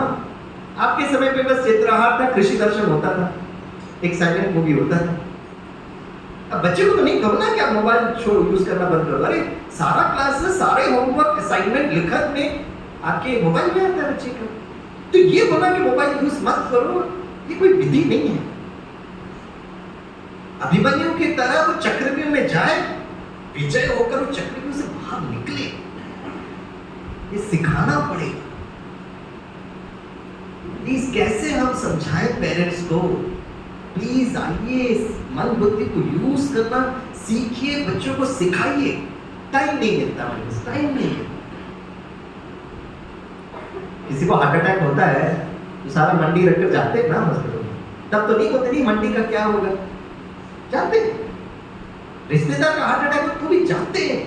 यहाँ पे बच्चों की मन फ्रैक्चर लगा हुआ है, हमको पड़ी नहीं है, क्योंकि हार्ट अटैक फ्रैक्चर दिखाई देता है, इमोशनल फ्रैक्चर दिखाई नहीं देता। और मुंबई और पुणे की ऐसी हालत हो गई, ये मोबाइल एडिक्शन ऐसा एडिक्शन है जैसे किसी व्यक्ति को कोकेन नहीं मिलता। माँ ने बस बेटे को कहा 12वीं कक्षा होने तक मैं मोबाइल यूज करने नहीं दूंगी, छलांग मार देता बच्चा, क्योंकि अंदर वो डिजिटल निकोटिन भर गया है बच्चे, और उसको मदद करने के लिए कोई तैयार नहीं। बस हम बोल रहे मोबाइल यूज मत करो, मोबाइल यूज मत करो। अरे ऐसे कैसे होता है भाई? बोलने से होता तो ये दुनिया कब से ठीक हो गई। टाइम लगता है किसी के संस्कार को चेंज करने, बहुत टाइम लगता है। 8 दिन मैंने अपना टाइम इन्वेस्ट किया है। कल सुबह इस समय पे मैं मुंबई की यात्रा में 8 बजे तक मैं मुंबई लैंड करूँगा। शायद इस जन्म में और कभी मैं आपसे नहीं मिलूंगा। हमारी दीदी कितना बोलती है, प्लीज आइए, प्लीज आइए। आपके आने से ब्रह्मा कुमारी को क्या लेना देना, हमारा सेंटर बन गया भाई। एक भावना रहती है ना। दीदी बाल ब्रह्मचारी है, स्वामी भाई बाल ब्रह्मचारी। अरे हमारा बहुत बड़ा परिवार है, आप लोग परिवार है। आध्यात्मिकता स्वामी भाई की बहुत जरूरत है, हमको क्या जरूरत है? एक गाड़ी है, उसमें सिर्फ इंजन है, वो इंजन कैसे भी चल सकता है। मैं बाल ब्रह्मचारी हूँ, मैं जहाँ जाऊँ क्या कोई मुझे नहीं पूछने वाला है, सिर्फ इंजन है। लेकिन आप लोग घर गृहस्थ में रहने वाले, इंजन के साथ बहुत सारे डिब्बे भी हैं। बताइए आध्यात्मिकता किसको ज्यादा जरूरत है? स्वामी भाई को जरूरत है कि आपको जरूरत है? क्योंकि इंजन के हिसाब से वो सारे डिब्बा चलता है, हमारे पीछे कोई डिब्बा नहीं है। मैं विश्व में कहीं पर भी जाऊं, कुछ भी करूं, दिन में कब सो कब उठो, nobody is going to ask me. मैं किसी के लिए भी रिस्पांसिबल नहीं हूं। आपका परिवार है, बच्चे हैं, पोते पुत्रियां हैं। इसीलिए spirituality is more important for people in family. हाँ, कुछ लोग जैसे दीदी है, स्वामी भाई है, हम लोग इस सेवा को आगे बढ़ाने के लिए स्व इच्छा से समर्पण किया। और हमारे घर पर आई माता पिता सभी ने स्व इच्छा है। आज लड़का को कोई लड़की पसंद आती, भाग जाते हैं, शादी कर लेते हैं। संविधान आपका अलाउ करता है, कोई मना नहीं कर सकता, शादी कर सकते ना स्व इच्छा से। स्व इच्छा से हमने विश्व सेवा के साथ व्यवहार किया है, मैरिज किया है। ऐसा मत करो कि हम लोग अकेले, आप लोग सब हमारे फैमिली मेंबर्स, आपके बच्चे हमारे देश के भविष्य। ओके, चलिए चिंग चॉन्ग चिंग टैंग सिर्फ वहीं पे करना है। All the best, good luck, right? अब पास हो, हियर वी गो। बीच में टंटा नहीं करना है, का पास हो रहे। जो मन बुद्धि को कंट्रोल कर सकता है, सारे विश्व को कंट्रोल करेगा। वाह, बहुत प्यार से मन बुद्धि को मैनेज करिए, बीच में टंटन नहीं करने का। पास हो रहे, बिल्कुल आवाज नहीं करने का। मन बुद्धि को कंट्रोल कर सकते, पास हो गए।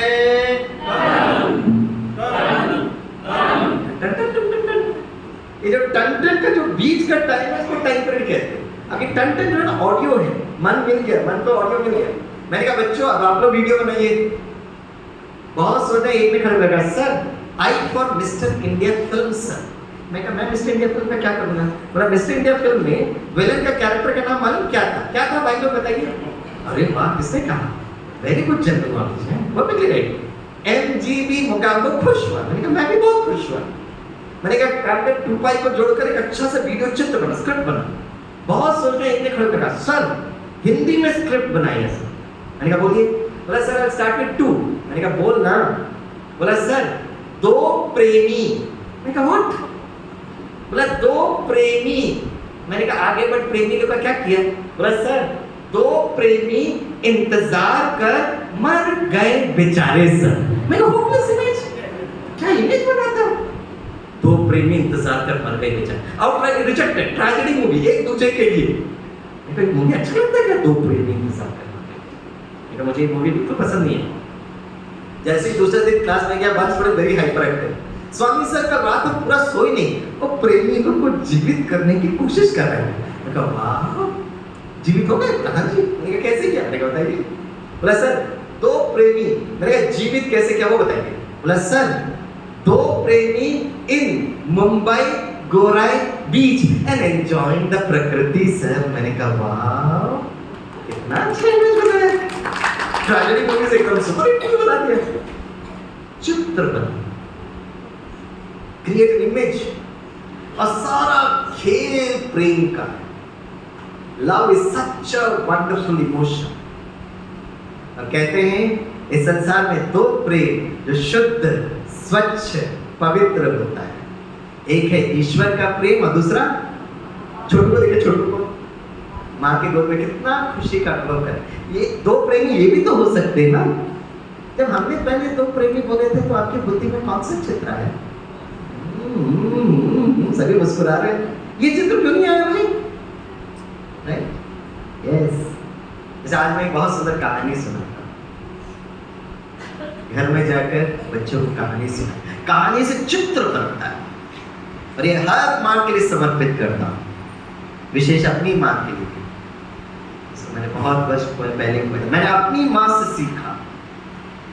It is not just celebrating life with happiness, it's celebrating death also with happiness.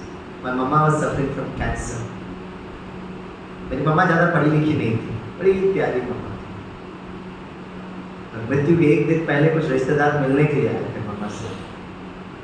तो जब जाने लगे तो मम्मा ने कहा, स्वामी सबके साथ फोटो खींच लो। मैंने कहा अभी बोला हाँ। मैंने कैमरा, उस समय मोबाइल नहीं था, कैमरा उठाया, बोला यहाँ थोड़ी ना हम फोटो खींचते। हमारे घर के नज़दीक एक बहुत प्यारी सी नदी है, पहाड़ी से उतरती हुई नदी। बोला हमारा स्पॉट तो वो होता है ना, फोटो स्नैप शॉट। मैंने कहा वहाँ चले, बोला माँ चलिए, उसके पीछे सारे रिश्तेदार, उसके पीछे सारे कहाँ जा रहे हैं? तो फोटो खिंचाने जा रहे। नदी के नज़दीक आए, मुस्कुराते हुए फोटो खींचा और उससे बड़े प्यार से ट्रैवल। मैंने अपनी माँ से, जो बिल्कुल लौकिक में बिल्कुल पढ़े लिखे नहीं, मुझे बहुत प्यार से पढ़ाया। It is not just celebrating life with happiness, celebrating death also. एक बहुत प्यारी सी कहानी। एक बार माँ जो थी ना, किचन में नाश्ता बना रही थी। छोटा बच्चा माँ के पास आता है, कहता मम्मा मुझे इस महीने का बिल आपको सबमिट कर। मम्मा कहती व्हाट? यस। तो माँ वो बिल पढ़ती है, मालूम छोटू क्या लिखता है? मम्मा इस महीने आपने 3 बार मुझे नीचे दुकान में सामान खरीदने को कहा, हर ट्रिप के लिए 3 रुपए, बिल हो गया 9 रुपए बिल। मामा ने बकेट ऑफ पानी को वहां से यहाँ उठा के रखने के लिए कहा 5 रुपए। मामा अपने छोटी बहन को संभालने के लिए कहा, बहुत कठिन जॉब था मामा, 10 रुपए। सारा महीने का बिल 65 रुपए, 6-5। क्योंकि अब मेरी बॉस स्नेही माँ हो, इसे 5 रुपए फेस्टिवल डिस्काउंट, 60 रुपए। माँ वो बिल को पढ़ते अपने छोटू को देखे, वेरी क्यूट बॉय। माँ भी मुस्कुराती है और बिल के दूसरे पेज में जो खाली पेज था, माँ लिखती है 9 महीने मैंने आपको अपने खून से सींचा, नो चार्ज। मैंने आपको चलना सिखाया, पढ़ना सिखाया, लिखना सिखाया, नो चार्ज। जब भी आप बीमार पड़ते थे, रात रात बैठकर मैंने आपकी पालना दी, नो चार्ज। जब भी आप स्कूल से थके आ रहे वापस आते थे ना बच्चे, मैं आपको गर्मा गर्म भोजन बनाकर खिलाती थी, नो चार्ज। मम्मा नीचे लिखती है 0 रुपीज बिल, अब बेटे को देती है। बेटा उस बिल को पढ़ता, अपनी माँ को देखता और कहता मम्मा आई एम वेरी सॉरी मम्मा। अपना बिल लेता, उसको कट करता और बड़े अक्षरों में लिखता है मामा पेड इन फुल, पूरा पेमेंट हो गया। Mama paid in full but indebted for ever, जीवन भर मैं आपका कर्जदार रहूंगा। किसी ने क्या खूब कहा है, ऊपर जिसका अंत नहीं उसे आसमान कहते हैं, ऊपर जिसका अंत नहीं उसे आसमान कहते हैं, जहां में जिसका अंत नहीं उसे मां कहते हैं, जहां में जिसका अंत नहीं। चैरिटी बिगिंस एट होम, समाज सेवा घर से शुरुआत। जो समाज सेवक होता है ना, उसमें वो प्रेम स्वरूप होना जरूरी है और शुरुआत मां से। मदर, एक माँ जिन्होंने हमें जन्म दिया, दूसरी माँ हमारी धरती माँ और तीसरी माँ वो ईश्वर। गीत गाते ना, तुम ही हो माता पिता तुम ही हो। आज मैं आपको गिफ्ट देता हूँ, घर में जाकर ये गिफ्ट अपने माता पिता को बता, आप माता पिता को बता और फिर बच्चों को बता। The full form of family, FAMILY। सभी बोलो फादर, जोर से बोलिए। अरे डराओ नहीं ना, फादर को प्यार मोहब्बत से बोलिए ना, फादर। और थोड़ा प्यार भरिए, father and mother dash dash dash. बोलिए फादर एंड मदर, आगे बोलिए। यस।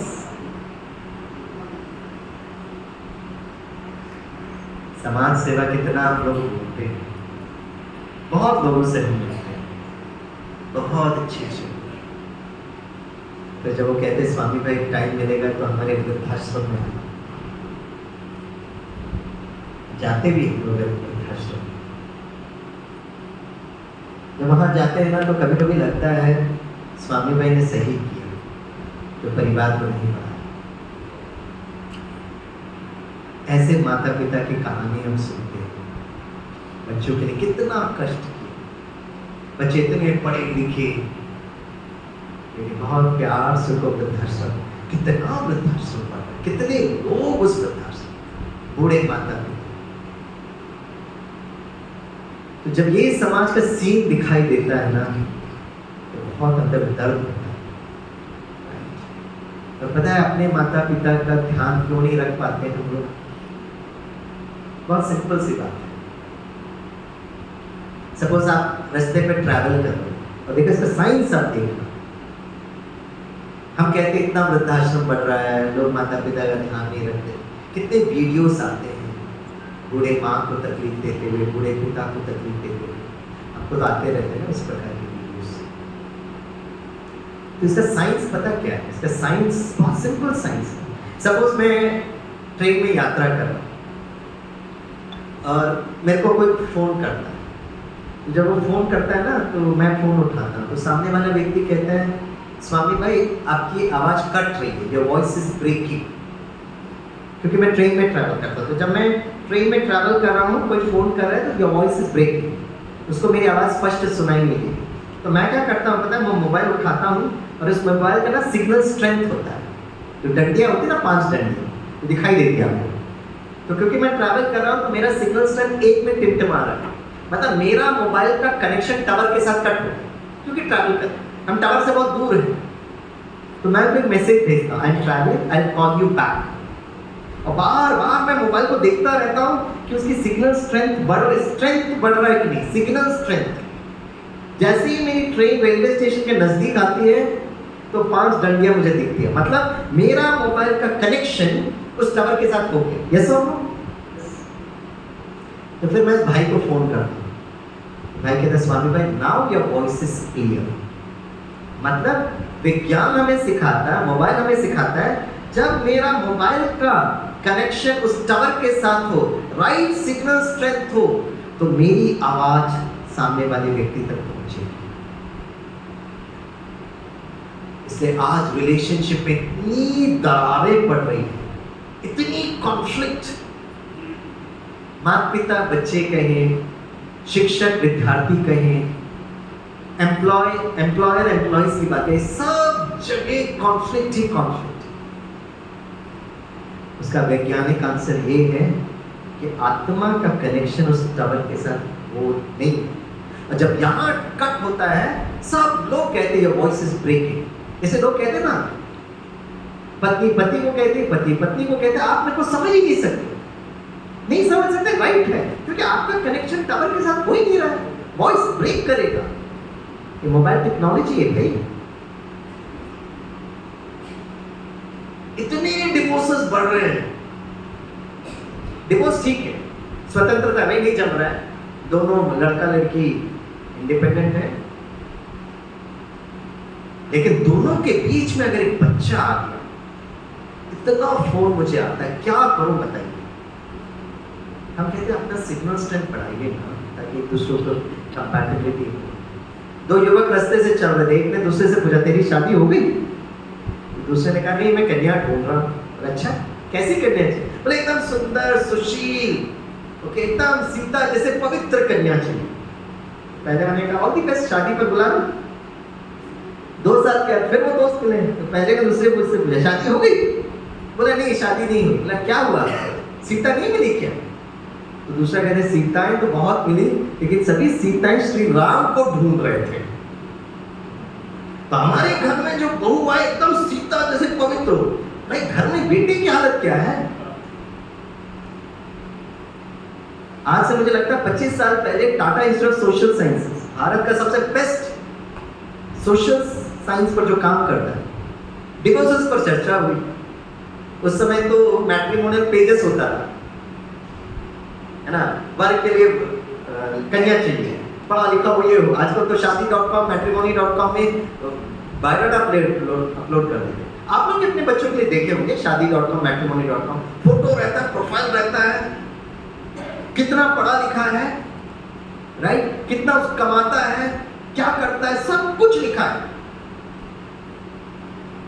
ये जब आप अपने बच्चे के लिए शादी.com, मैट्रिमोनी.com में मैट्रिमोनी एडवर्टाइजमेंट करते हो ना, तो आप ये लिखिएगा, मेरा बेटा शांत, स्थिर, शीतल, कभी उसको क्रोध नहीं आता है। मुझे एक ऐसी बहू की जरूरत है शांत हो, शीतल हो, स्थिर। जिस दिन माता पिता my son is IIT, my son is IIM, my son is IAS, ये लिखने के बजाय ये लिखना आरंभ है, वो सब लिखिए भाई। IIT लिखिए, IIM लिखिए, IAS लिखिए, अर्निंग 15 फिगर सैलरी लिखिए ना। आपके बच्चे ने उसके लिए पुरुषार्थ किया, अरे कोई IIT में एडमिशन नहीं मिलता, आपका बच्चा बहुत विशेष बच्चा, लिखिए, लेकिन साथ में ये भी लिखिए कि मेरा बच्चा हमेशा शांत, शीतल, मेरी कन्या बहुत सुंदर है, भोजन अच्छा बनाती है, बहुत जगह कॉर्पोरेट वर्ल्ड में काम भी करती है, बहुत पीसफुल, लवफुल, चीयरफुल। ऐसे ही एक लड़की की मुझे जरूरत है। और बच्चियों को सिखाया, खुद अगर अपने जीवन साथी ढूंढ रहे हो, किस प्रकार का जीवन साथी ढूंढते हैं? बस जो बहुत मीठा बोलता है ऐसे नहीं होता, अंदर के वो संस्कार। तो अगर हमें रिलेशनशिप मैनेजमेंट को ठीक करना है, एग्जिस्टिंग या फ्यूचर रिलेशनशिप, आत्मा का कनेक्शन उस टावर के साथ होना चाहिए। योग मतलब उस परमात्मा के साथ कनेक्शन, पावर है। आप एटॉमिक पावर स्टेशन में जाइए, एटॉमिक पावर कैसे होता है? आज तक किसी ने एटम को नहीं देखा, ना न्यूट्रॉन को देखा, ना U-235 न्यूक्लियस को देखा, राइट? आप यहाँ पे देख सकते हैं यूरेनियम 235 न्यूक्लियस में न्यूट्रॉन का बम्बार्डमेंट होता है, वो हिट करता है, जैसे वो हिट करता है तो स्प्लिट होता है, एनर्जी प्रोड्यूस होती है, चेन रिएक्शन होता है उसका। स्टार्टिंग में उनको थोड़ा सा करना पड़ता है, एक बार चेन रिएक्शन हो गया तो अपने आप कंटिन्यूएशन चलता रहता है। मैं तो कितना न्यूक्लियर पावर स्टेशंस में गया हूं। अभी के न्यूक्लियर पावर कॉर्पोरेशन के executive managing director Sudhir sir मुझे मैप्स पे लेकर गए मद्रास एटॉमिक पावर स्टेशन और न्यूक्लियर रिएक्टर के ऊपर चढ़ा दिया मुझे। बोला सर बच्चों को क्यों चढ़ाते हैं? न्यूक्लियर इतना डेंजर नहीं है, अगर आपने सेफ्टी प्रोटोकॉल्स रखा तो अंदर कुछ दिखाई नहीं देता, बस उसका कैमरा के द्वारा बाहर वैज्ञानिक उसको देख सकते हैं, मॉनिटर कर सकते हैं। तो न्यूक्लियर पावर में पावर कैसे डेवलप होती है बच्चे फिजिक्स में पढ़ते हैं, राइट? डैम में एनर्जी पावर कैसे प्रोडक्शन होता है? पानी जब बहता है उसमें पावर नहीं होती है, पानी को अगर पावर देना तो डैम बनाना पड़ेगा, पानी को एक पोटेंशियल हाइट देना पड़ता है, तो ऊंचाई पर लेके जाइए, फिर छोड़िएगा तो पानी इतनी तेजी से आता है, बड़े बड़े टरबाइन को रोटेट करता है, इलेक्ट्रिसिटी बनती है। ये विधि है पावर प्रोडक्शन का। मैं कुछ समय पहले उत्तराखंड में गया था, अपर टेहरी लोअर टेहरी। मैं आपसे पूछना चाहता हूँ, अपर टेहरी लोअर टेहरी के दोनों के डैम के गेट्स खोल दे, दोनों से पानी आ रहा है, टरबाइन रोटेट होता है, उसकी पावर प्रोडक्शन पता है कितनी होती है? 2400 मेगावाट प्रति, अब आप बताइए, प्रति साल, प्रति महीना, पर week, per day, per hour, कितना? 2400 मेगावाट पर कितना? पर कितना? पर सेकेंड। अरे वाह, कैसे पता चला? तो सही जवाब दिया, तालियां बजाइए भाई साहब के लिए, चेहरा बड़ा सुंदर है, मुझे बड़ी प्यारी है, very sweet, you are right sir, बड़े बुद्धिमान हो सर। पानी गिरता है, जैसे टच होता है 2400 मेगावाट प्रति सेकंड, पानी की शक्ति है, लेकिन ऊपर लेके जाना जरूरत है। तीसरा, माउंट आबू में आइएगा, solar power station, it's 1 megawatt, मतलब 35 एकड़ का ब्रह्मा कुमारी इसका सोलर पावर प्लांट है। वो सूरजमुखी की तरह वो काम करता है, इस ऑटो मोड पर काम करता है, जैसे जैसे सूर्य चलता रहता है वो घूमता रहता है, सूर्य का प्रकाश उस पैराबोलिक इसमें पड़ता है, कांच में, कांच है वो, उसका रिफ्लेक्शन वो पाइप में जाता है, पाइप में पानी भेजते हैं तो वो एनर्जी जाती है, कॉन्सेंट्रेट होकर पानी गर्म होता है, इलेक्ट्रिसिटी बनती है। जैसे हमारे कैंपस में, पूरा कैंपस में 1 सेकंड भी लाइट गोल नहीं होता, वह टक करके गया नहीं ना, सेल्फ सफिशिएंट। इसलिए मैं कह रहा था भारत, भा मीन्स भास्कर, सूर्य। उसी तरह आत्मा मन बुद्धि से उस परम ज्योति तक लेकर जाता। जैसे छोटे बच्चे को देखकर हम उसके माता पिता को आइडेंटिफाई करते हैं, कहते हैं ना आप अपनी माँ पर गए हो, आप अपने पिता की तरह दिखते हो। उसी तरह अगर मैं ज्योति बिंदु आत्मा हूं तो मुझ आत्मा के पिता वो परम ज्योति परमात्मा। तो राजयोग क्या है? सभी मेरे साथ बोलिए, अपने को, बोलिए जोर से बोलिए, अपने को आत्मा समझ बहुत प्यार से मन और बुद्धि से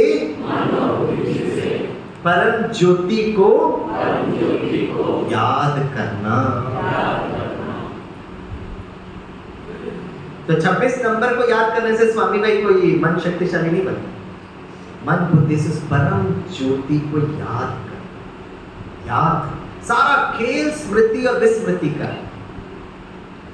परमात्मा कैसे सर्वधर्म मान्य है? हिंदू धर्म उसको शिवलिंग के रूप में याद करता है। अब शिवलिंग को बहुत ध्यान से देखिए, 3 लकीर होता है, लकीर के बीच में बिंदु। शिव का अर्थ है कल्याणकर, सदा शिव, सदैव कल्याणकर। जैसे ब्रह्मा कुमारी इस विद्यालय में आपने शिवलिंग यहाँ सब कहीं बहुत जगह रखा भी हो, लेकिन यहाँ बैठकर सिर्फ शिवरात्रि के दिन पर शिव परमात्मा को याद नहीं करना, हर दिन याद करना।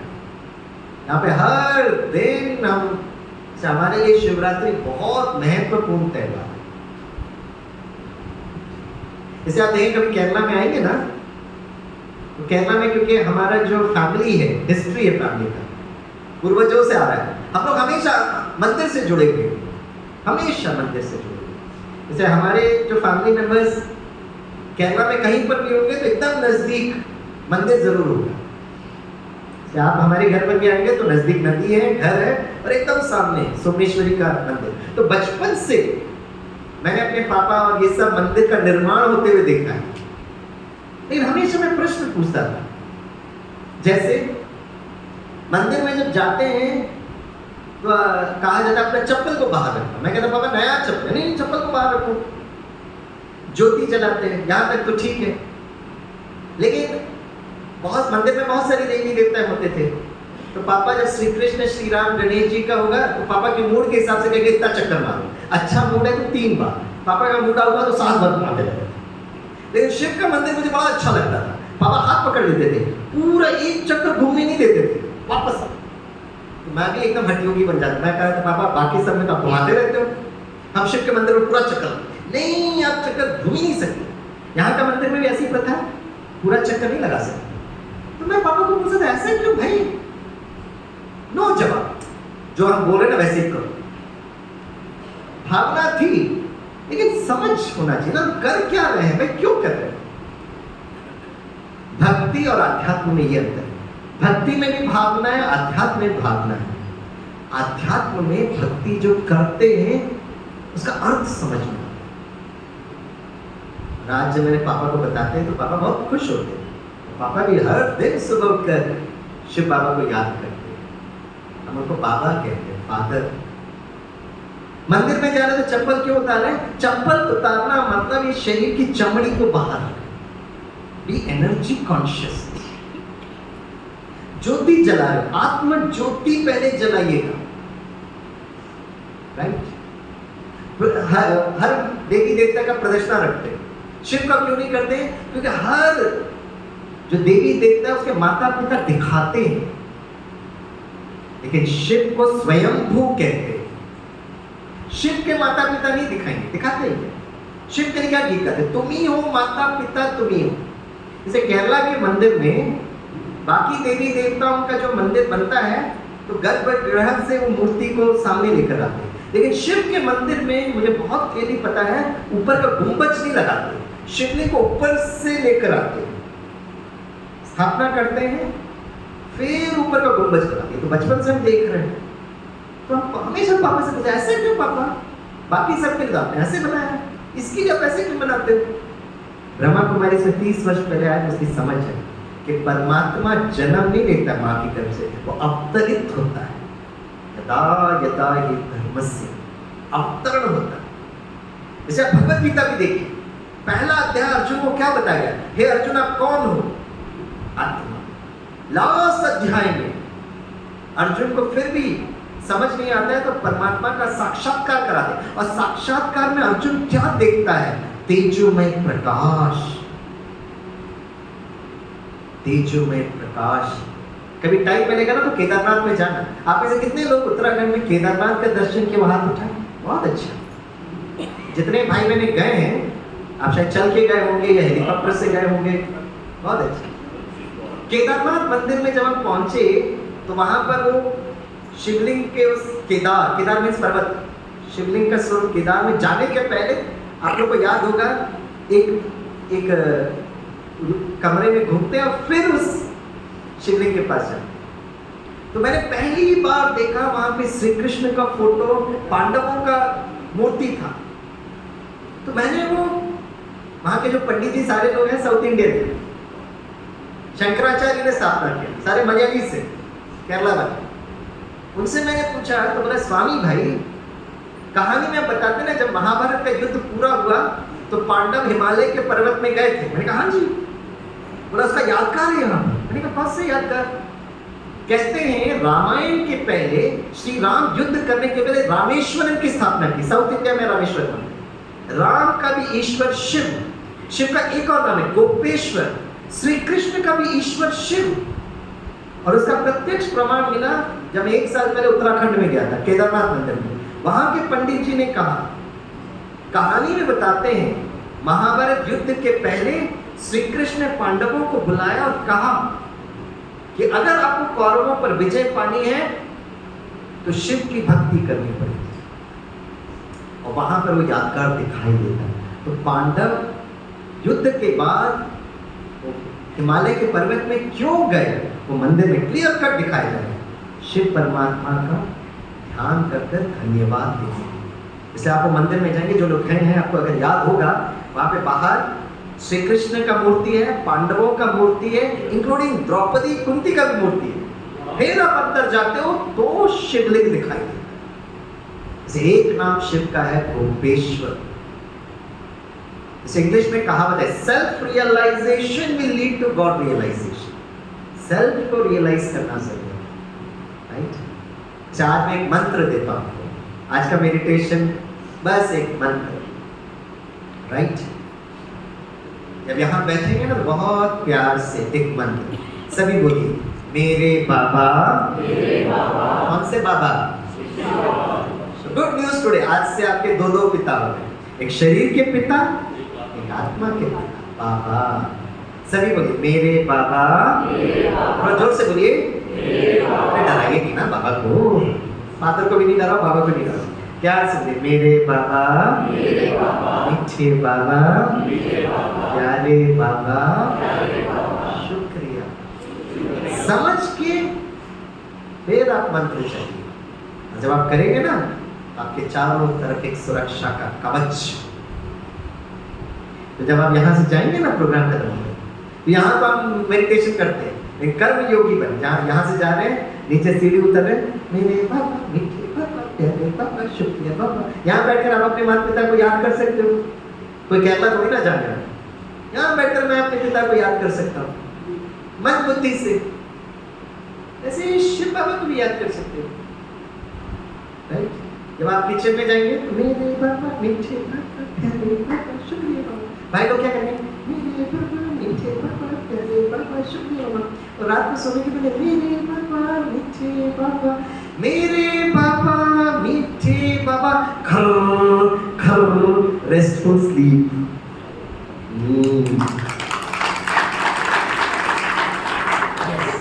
हमारा टॉपिक है जॉयफुल डे, रेस्टफुल स्लीप।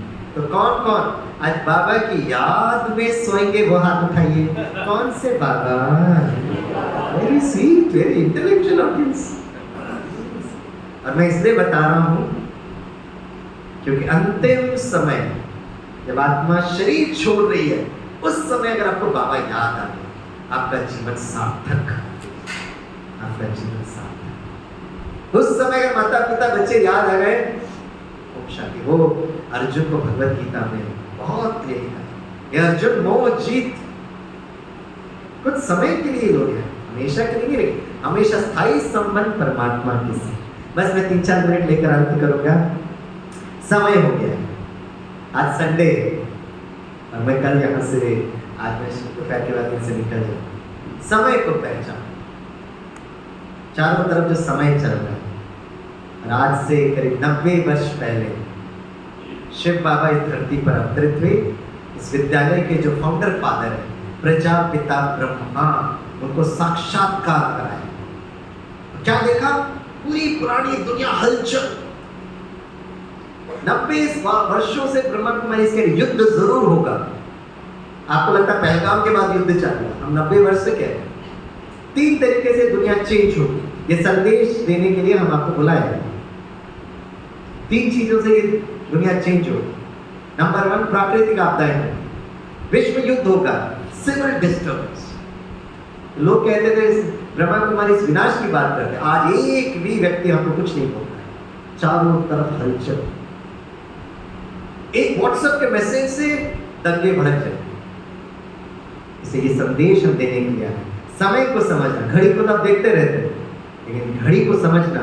4 युग है, सतयुग, त्रेता, द्वापर, कलयुग। अभी कौन सा युग चल रहा है?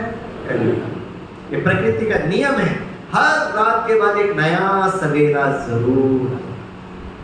तो प्लीज आप घर में जाकर बच्चों को चारों तरफ की हलचल की कहानी मत बताइए, डराइए मत उनको, वो भी डरे हुए, उनको भी इंडिया पाकिस्तान में क्या चलने वाला पता है बच्चे।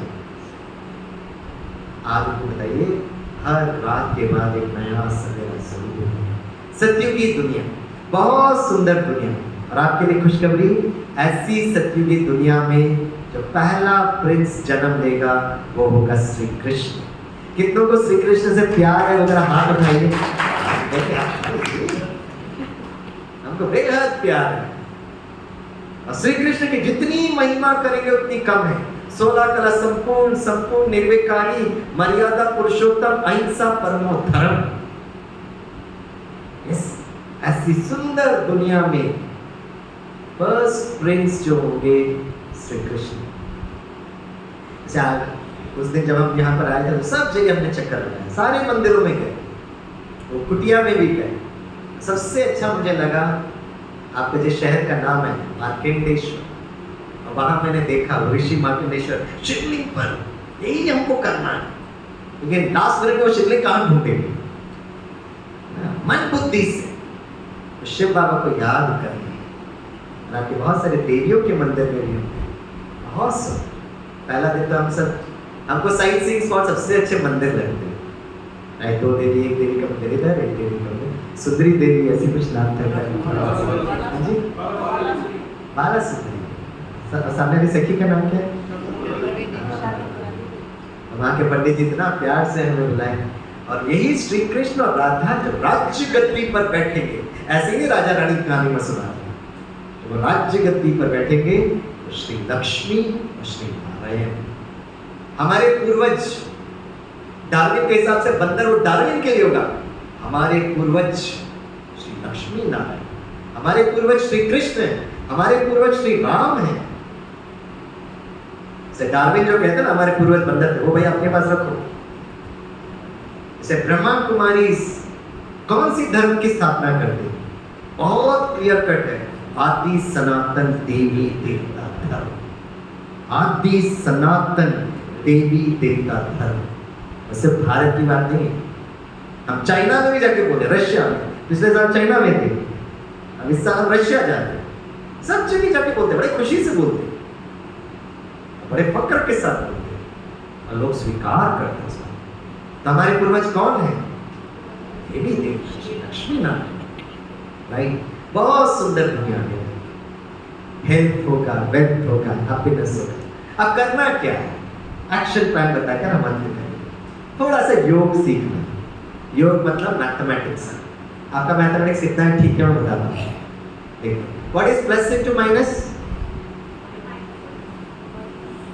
अरे भाई आपसे पूछ रहा हूँ, Plus into minus? Minus.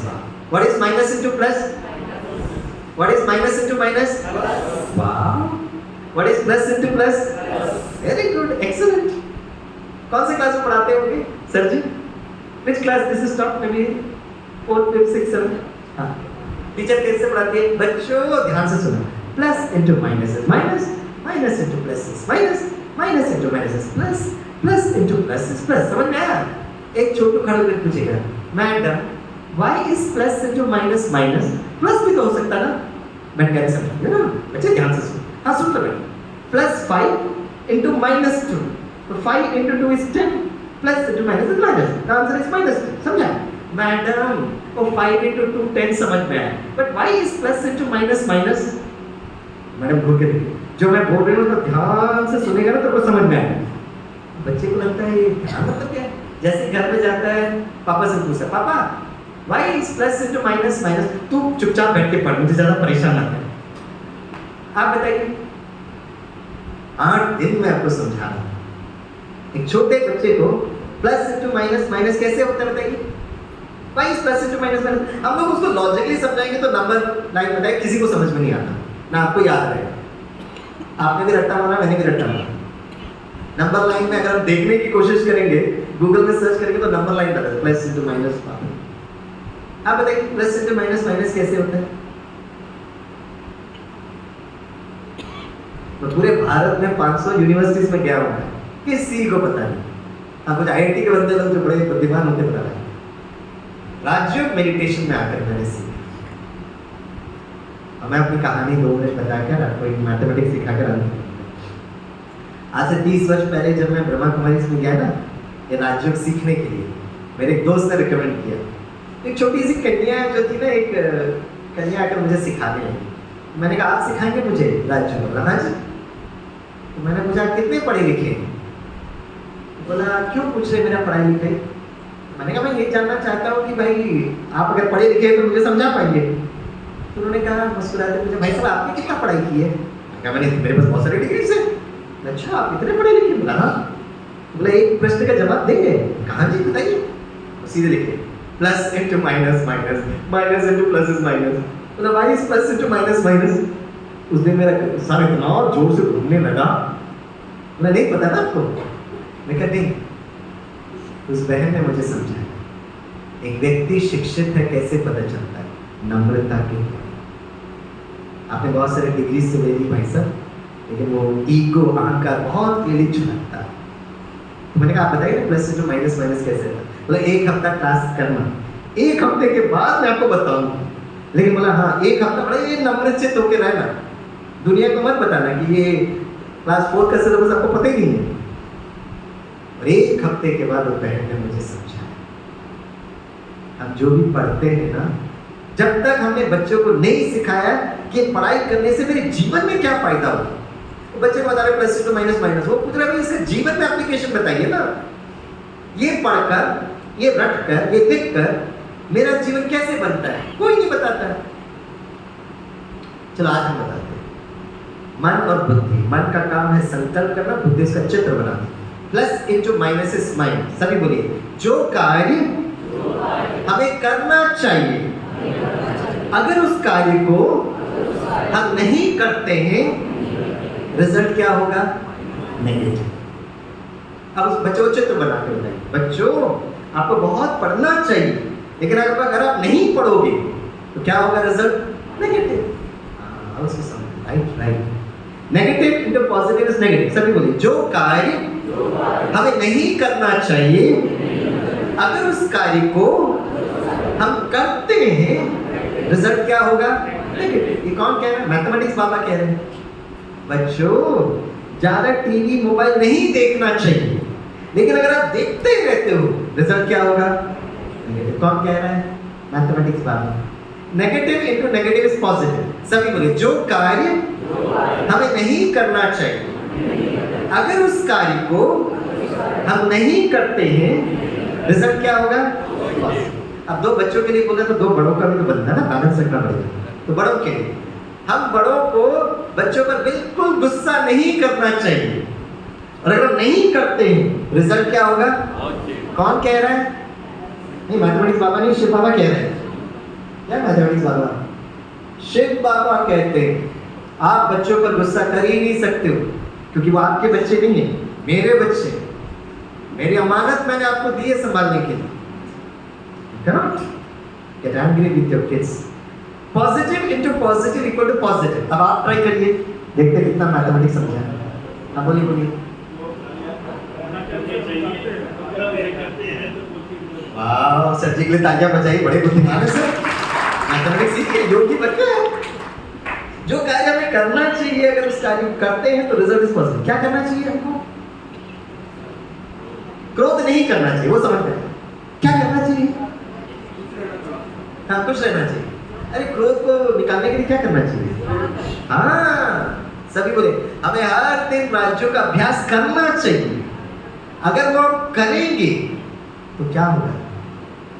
Result is positive. जैसे आप सबके लिए खुशखबरी। आप कहेंगे स्वामी भाई नहीं, दुनिया की तो बात ठीक है, लेकिन वो कैसे आएगी, कब आएगी? मैंने आत्मा परमात्मा तक कनेक्ट कर दिया, बाकी नीति दीदी संभालेंगे। आज मुझे प्लीज अब छुट्टी दीजिएगा। तो गुड न्यूज, राइट? मैंने इतनी मेहनत की आपके लिए, 7-8 दिन की मेहनत है भाई, बोलना। और इसके लिए आप मुझे कोई फीस तो दे नहीं रहे। हाँ, मैं आपसे अपेक्षा करता हूँ, एक रिक्वेस्ट, अपने बच्चों की खातिर किसी तरह समय निकालिए और 7 घंटा यहाँ पर, 7 आवर्स, राइट? हर दिन सिर्फ 1 घंटा। करना नहीं करना आपकी स्वतंत्रता, लेकिन मैं परमात्मा का संदेश आपको देने के लिए आया। परमात्मा एक नई दुनिया बना रहा है। समाज सेवा तो आप लोग बहुत अच्छा कर रहे हैं, हम आपका सम्मान भी करेंगे ईश्वर के तरफ से। आप उस सम्मान के अधिकारी भी हैं। एक परमात्मा इस समाज को परिवर्तन करके एक स्वर्ग परमात्मा करके, बच्चे प्लीज मुझे सहयोग दो, प्लीज। बस वही एक देवदूत बनकर मैं आप तक ये संदेश आप तक पहुंचाऊं। कल आना नहीं आना आपकी स्वतंत्रता है। और 90 घंटे 90 दिन इसको प्रैक्टिस करें। कल मैंने बताया था न्यूरोप्लास्टिसिटी, तभी एक नया न्यूरल पाथवे बनता है। संस्कार वैसे चेंज नहीं होते कभी, और अगर संस्कार चेंज जो नहीं होंगे, ये संस्कार लेकर हम अगले जन्म पे जाएंगे। इसलिए छोटे छोटे बच्चे इतने डिस्टॉर्टेड जन्म ले रहे हैं। ठीक है, वो सब मैंने कल कहा था। ब्रह्मा कुमारी सेंटर सुबह 6 बजे से लेकर 7 बजे तक 1 घंटा प्रवेश विनामूल्य, कोई फीस देने की जरूरत नहीं। आपका बहुमूल्य समय दीजिएगा, शाम को 6 बजे से लेकर 7 बजे तक, राइट? 1 घंटा। Good news, absolutely free of charge. और मैं जाने के पहले मैं अंत करूंगा, आप में से कितने भाई बहने हैं जिन्होंने पूरा 8 दिन 100% अटेंड किया? वो जरा हाथ उठाएं।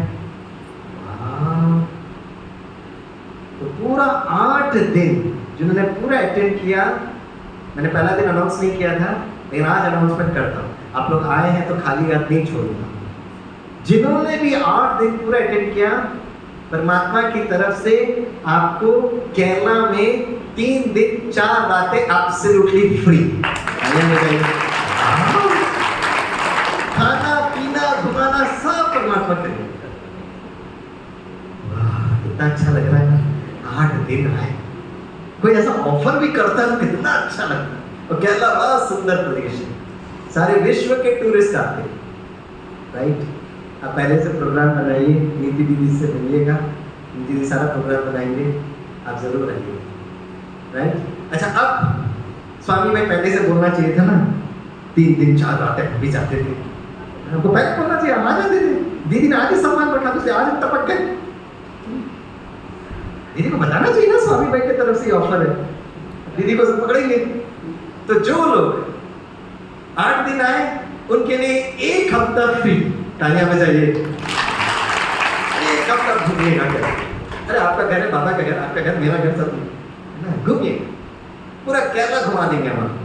केरला में हर जगह ब्रह्मा कुमारी सेंटर, लेकिन कंडीशन सब है, थोड़ा सा ये राज्यों का अभ्यास करके। क्योंकि राज्यों का अभ्यास नहीं करेंगे ना, तो केरला की सुंदरता में आपका मन अगर सुंदर नहीं होगा तो डिस्टर्ब हो जाएगा। थोड़ी गाड़ी लेट हो गई, आप मेरे पर भाग जाओगे। और क्रोध प्रबंधन मेरा क्लास था, तो प्लीज मैं रिक्वेस्ट करता हूँ, केरला बहुत सुंदर देश है, आप जरूर आइए, लेकिन अपने मन को सुंदर बना कर रखिए। और केरला में बहुत गर्मी पड़ रही है, इसको शीतलता आप दीजिए। तो 90 दिन का प्रैक्टिस करेंगे, मन सुंदर, शरीर स्वस्थ, मुस्कुराते हुए आइए, बड़ी अच्छी नींद आएगी, ठीक है। 90 दिन का प्रैक्टिस करके फिर भी वो मैं आपके लिए ओपन करता हूँ। जो लोग आज पहली बार आए हैं, अगर आप 1 हफ्ते का कोर्स अटेंड करते हैं, फ्री है भाई, वहां पे भी रहना खाना पीना फ्री। तो जो लोग आज पहली बार आए हैं और यहाँ पर 1 हफ्ते का कोर्स करते हैं, मैं कैसे मार्केटिंग करूँ बताइए। परमात्मा का संदेश देने के लिए दुनिया भर का मार्केटिंग स्टंट मैंने IIM के बच्चों से ही सीखा है। स्वामी मैं ऐसे बोल कर एक के साथ एक फ्री करो, तभी लोग आएंगे।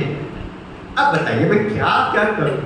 यहाँ का क्लास फ्री, यहाँ का प्रसाद फ्री, सब कुछ फ्री है भाई। केरला वहां रहना खाना पीना भी फ्री। नहीं स्वामी आप मेरे लिए टिकट बुक करो, वो भी करता हूं मैं, इसी बहाने बाबा से जुड़ो तो सही। आइएगा, केरला में आपकी बहुत ज्यादा जरूरत है, क्योंकि केरला में लोग बहुत अच्छा है। मैं केरला के बारे में कुछ नेगेटिव बोलना नहीं चाहता, लेकिन मुझे लगता है कि आप लोग जरूर आएंगे तो बहुत अच्छी सेवा है, राइट। तो आप सभी को केरला में आने का हार्दिक निमंत्रण है। वैसे भी कश्मीर तो जाना थोड़ा मुश्किल पड़ रहा है, कश्मीर अगर नहीं जा पा रहे तो केरला से, केरला में पता नहीं कब सिविल डिस्टर्बेंस आए, वो भी एकदम धड़कता हुआ दहकता हुआ प्रदेश है, हम तो जानते हैं ना। बाहर बहुत सुंदर लगता है, लेकिन अंदर ऐसा जहर फैल रहा है। तो क्या कश्मीर, क्या केरला, सब कुछ चलने लगा है, right. Meditation it's an exercise for the mind. Last में कहानी बताकर अंत करूंगा, ये सत्य कहानी है। आप केरला आए नहीं आए, आपकी स्वतंत्रता है, लेकिन एक दिन इस धरती से तो आगे जाना ही है। तो मैं हमेशा ये बात बताता हूँ, उस दिन मैं कुछ विकेस को भी बता रहा था। एक बहुत सुंदर प्रदेश है जिसको बनारस कहते हैं, काशी। तो लोगों की इच्छा होती है कि बनारस में, काशी में पवित्र स्थान है, वहाँ से अगर शरीर छोड़ेंगे तो मुक्ति मिलता है, मोक्ष मिलता है। तो वहाँ बहुत सारे आश्रम हैं, मैं भी गया हूँ बनारस काशी में। वहाँ पे जो गंगा आरती होती है वहाँ पर मैंने सेशन भी किया है, बहुत सुंदर जगह है। तो वहाँ पे मैं कुछ समय पहले इंडिया टुडे में एक रिपोर्ट पढ़ रहा था, बड़ा इंटरेस्टिंग रिपोर्ट था। तो वहाँ मैंने जाके पता लगा, तो लोगों की बड़ी भावना होती है कि काशी बनारस में शरीर छोड़ेंगे तो मोक्ष मिलेगा। तो एक आश्रम है, तो आश्रम बहुत अच्छा आश्रम, तो लोग भी जो वृद्ध अवस्था में हैं या थोड़ा बीमार है तो वो आश्रम में आते हैं। वहाँ के लोग इतने प्रेम से मिलते हैं जितना उनका परिवार वाले कभी प्रेम से नहीं मिलते। तो मार्केटिंग होने लगा, बहुत लोग आने लगे, तो उस आश्रम में जगह कम पड़ने लगा। अब इतने ही लोग आ रहे हैं इस इच्छा करके यहाँ से हमें मोक्ष चाहिए, तो किसी को भेज भी नहीं सकते, तो करें क्या, मैनेजमेंट कैसे करें। तो उस आश्रम ने सबसे सलाह मशवरा करके एक कंडीशन बनाई, आपका हार्दिक स्वागत है, यहाँ आने के बाद आप मोक्ष पर जरूर जाइए, लेकिन एक छोटा सा कंडीशन है। कंडीशन ये है कि जिस दिन आपने इस आश्रम में एंट्री किया, 1 हफ्ते के अंदर आपको ऊपर जाना पड़ेगा। अगर 1 हफ्ते के अंदर ऊपर नहीं गए तो आप घर वापस जाइए। क्या करें, कुछ तो मैनेजमेंट करना पड़ेगा। तो बहुत बीमार व्यक्ति, टर्मिनली इल पीपल वहाँ आ जाते हैं। डॉक्टर्स कहते हैं कुछ घंटों के मेहमान हैं, तो वहाँ जाके चेक इन करते हैं।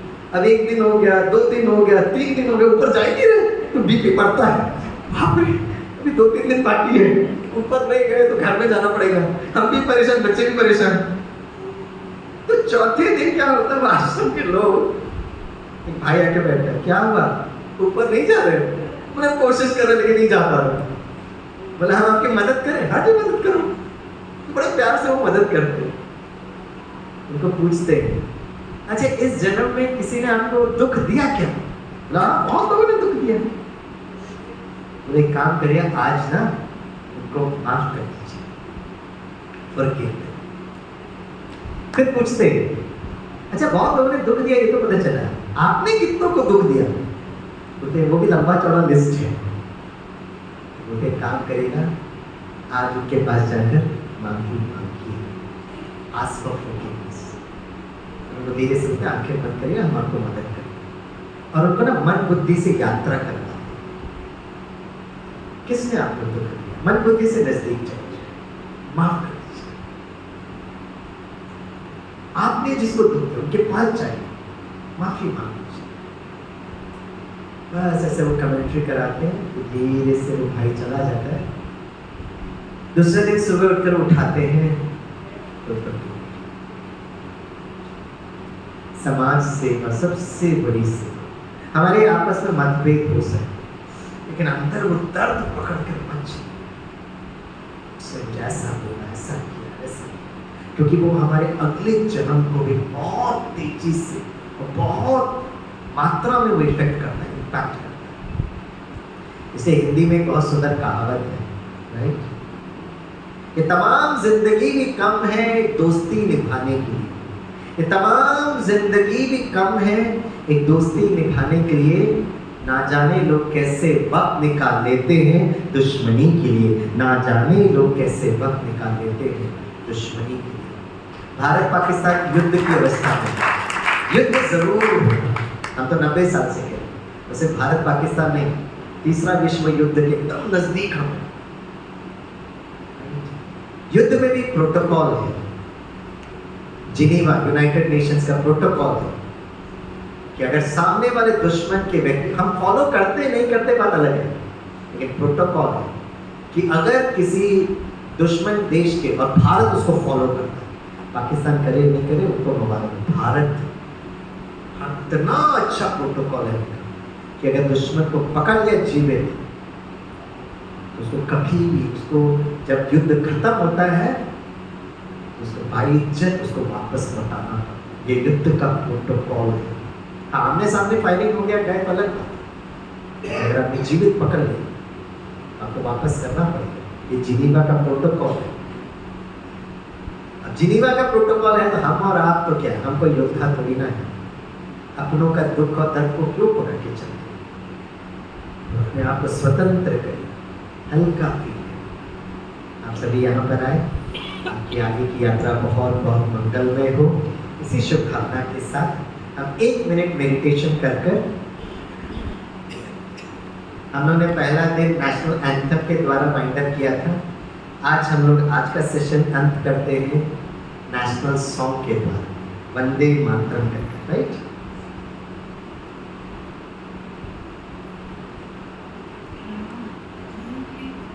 यस, आराम से बैठे, रेड लाइट कर दें, बस 1 मिनट, क्योंकि ज़्यादा टाइम नहीं है हमारे पास।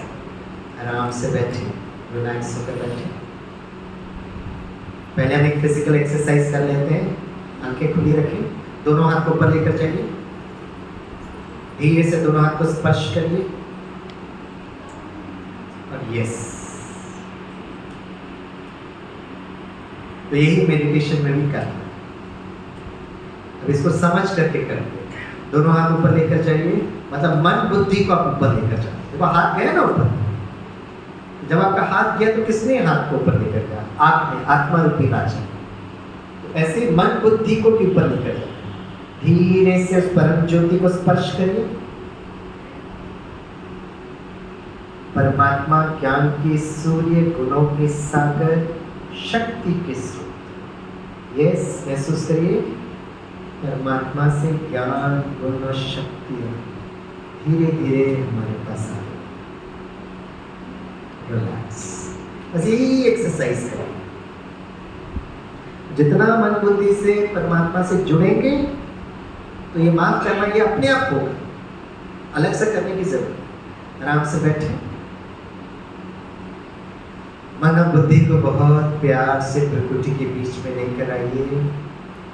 मैं आत्मा चमकता हुआ सितारा, शांत स्वरूप, प्रेम स्वरूप, आनंद स्वरूप, शक्ति स्वरूप। मन बुद्धि को बहुत प्यार से ऊपर की ओर लेकर चलिए, आसमान की ओर, मन बुद्धि से। धीरे से मन बुद्धि को आत्मा के घर में लेकर जाइए, परम धाम, लाल प्रकाशमय दुनिया। और मन और बुद्धि से उस परम ज्योति को देखिए, मन और बुद्धि से उस परम ज्योति को याद करना, सर्वश्रेष्ठ योगी। इस परम ज्योति को देखते हुए बड़े प्यार से बोलिए मेरे बाबा। बोलिए उस परम ज्योति शिव बाबा को देखते हुए बोलिए मेरे बाबा, मीठे बाबा, प्यारे बाबा, शुक्रिया बाबा। परमात्मा से ज्ञान गुण और शक्तियां लेकर मन बुद्धि से धीरे धीरे नीचे उतरिए। परमात्मा ने हमें बहुत अच्छा रोल दिया है। आज सारा दिन बहुत खुशी और आनंद के साथ ये रोल को प्ले करें। धीरे से अपने स्थान पर खड़े हो जाएं और महसूस करिए मुझे भी अपना भारत देश इतना सुंदर बनाना है।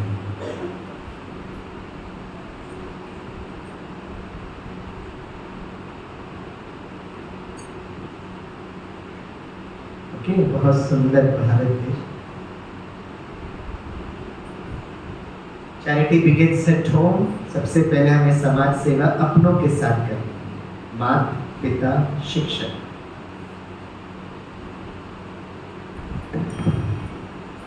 दोनों हाथ जोड़े।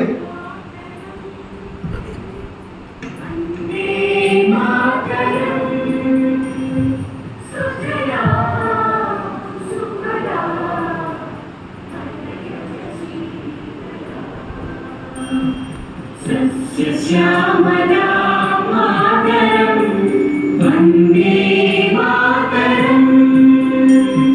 शुभ्रज्योत्स्ना पुलकितयामिनी पुल्लकुसुमितद्रुमदलशोभिनी सुहासिनी सुमधुरभाषिणी सुखदां वरदां मातरं वन्दे मातरं वन्दे मातरं।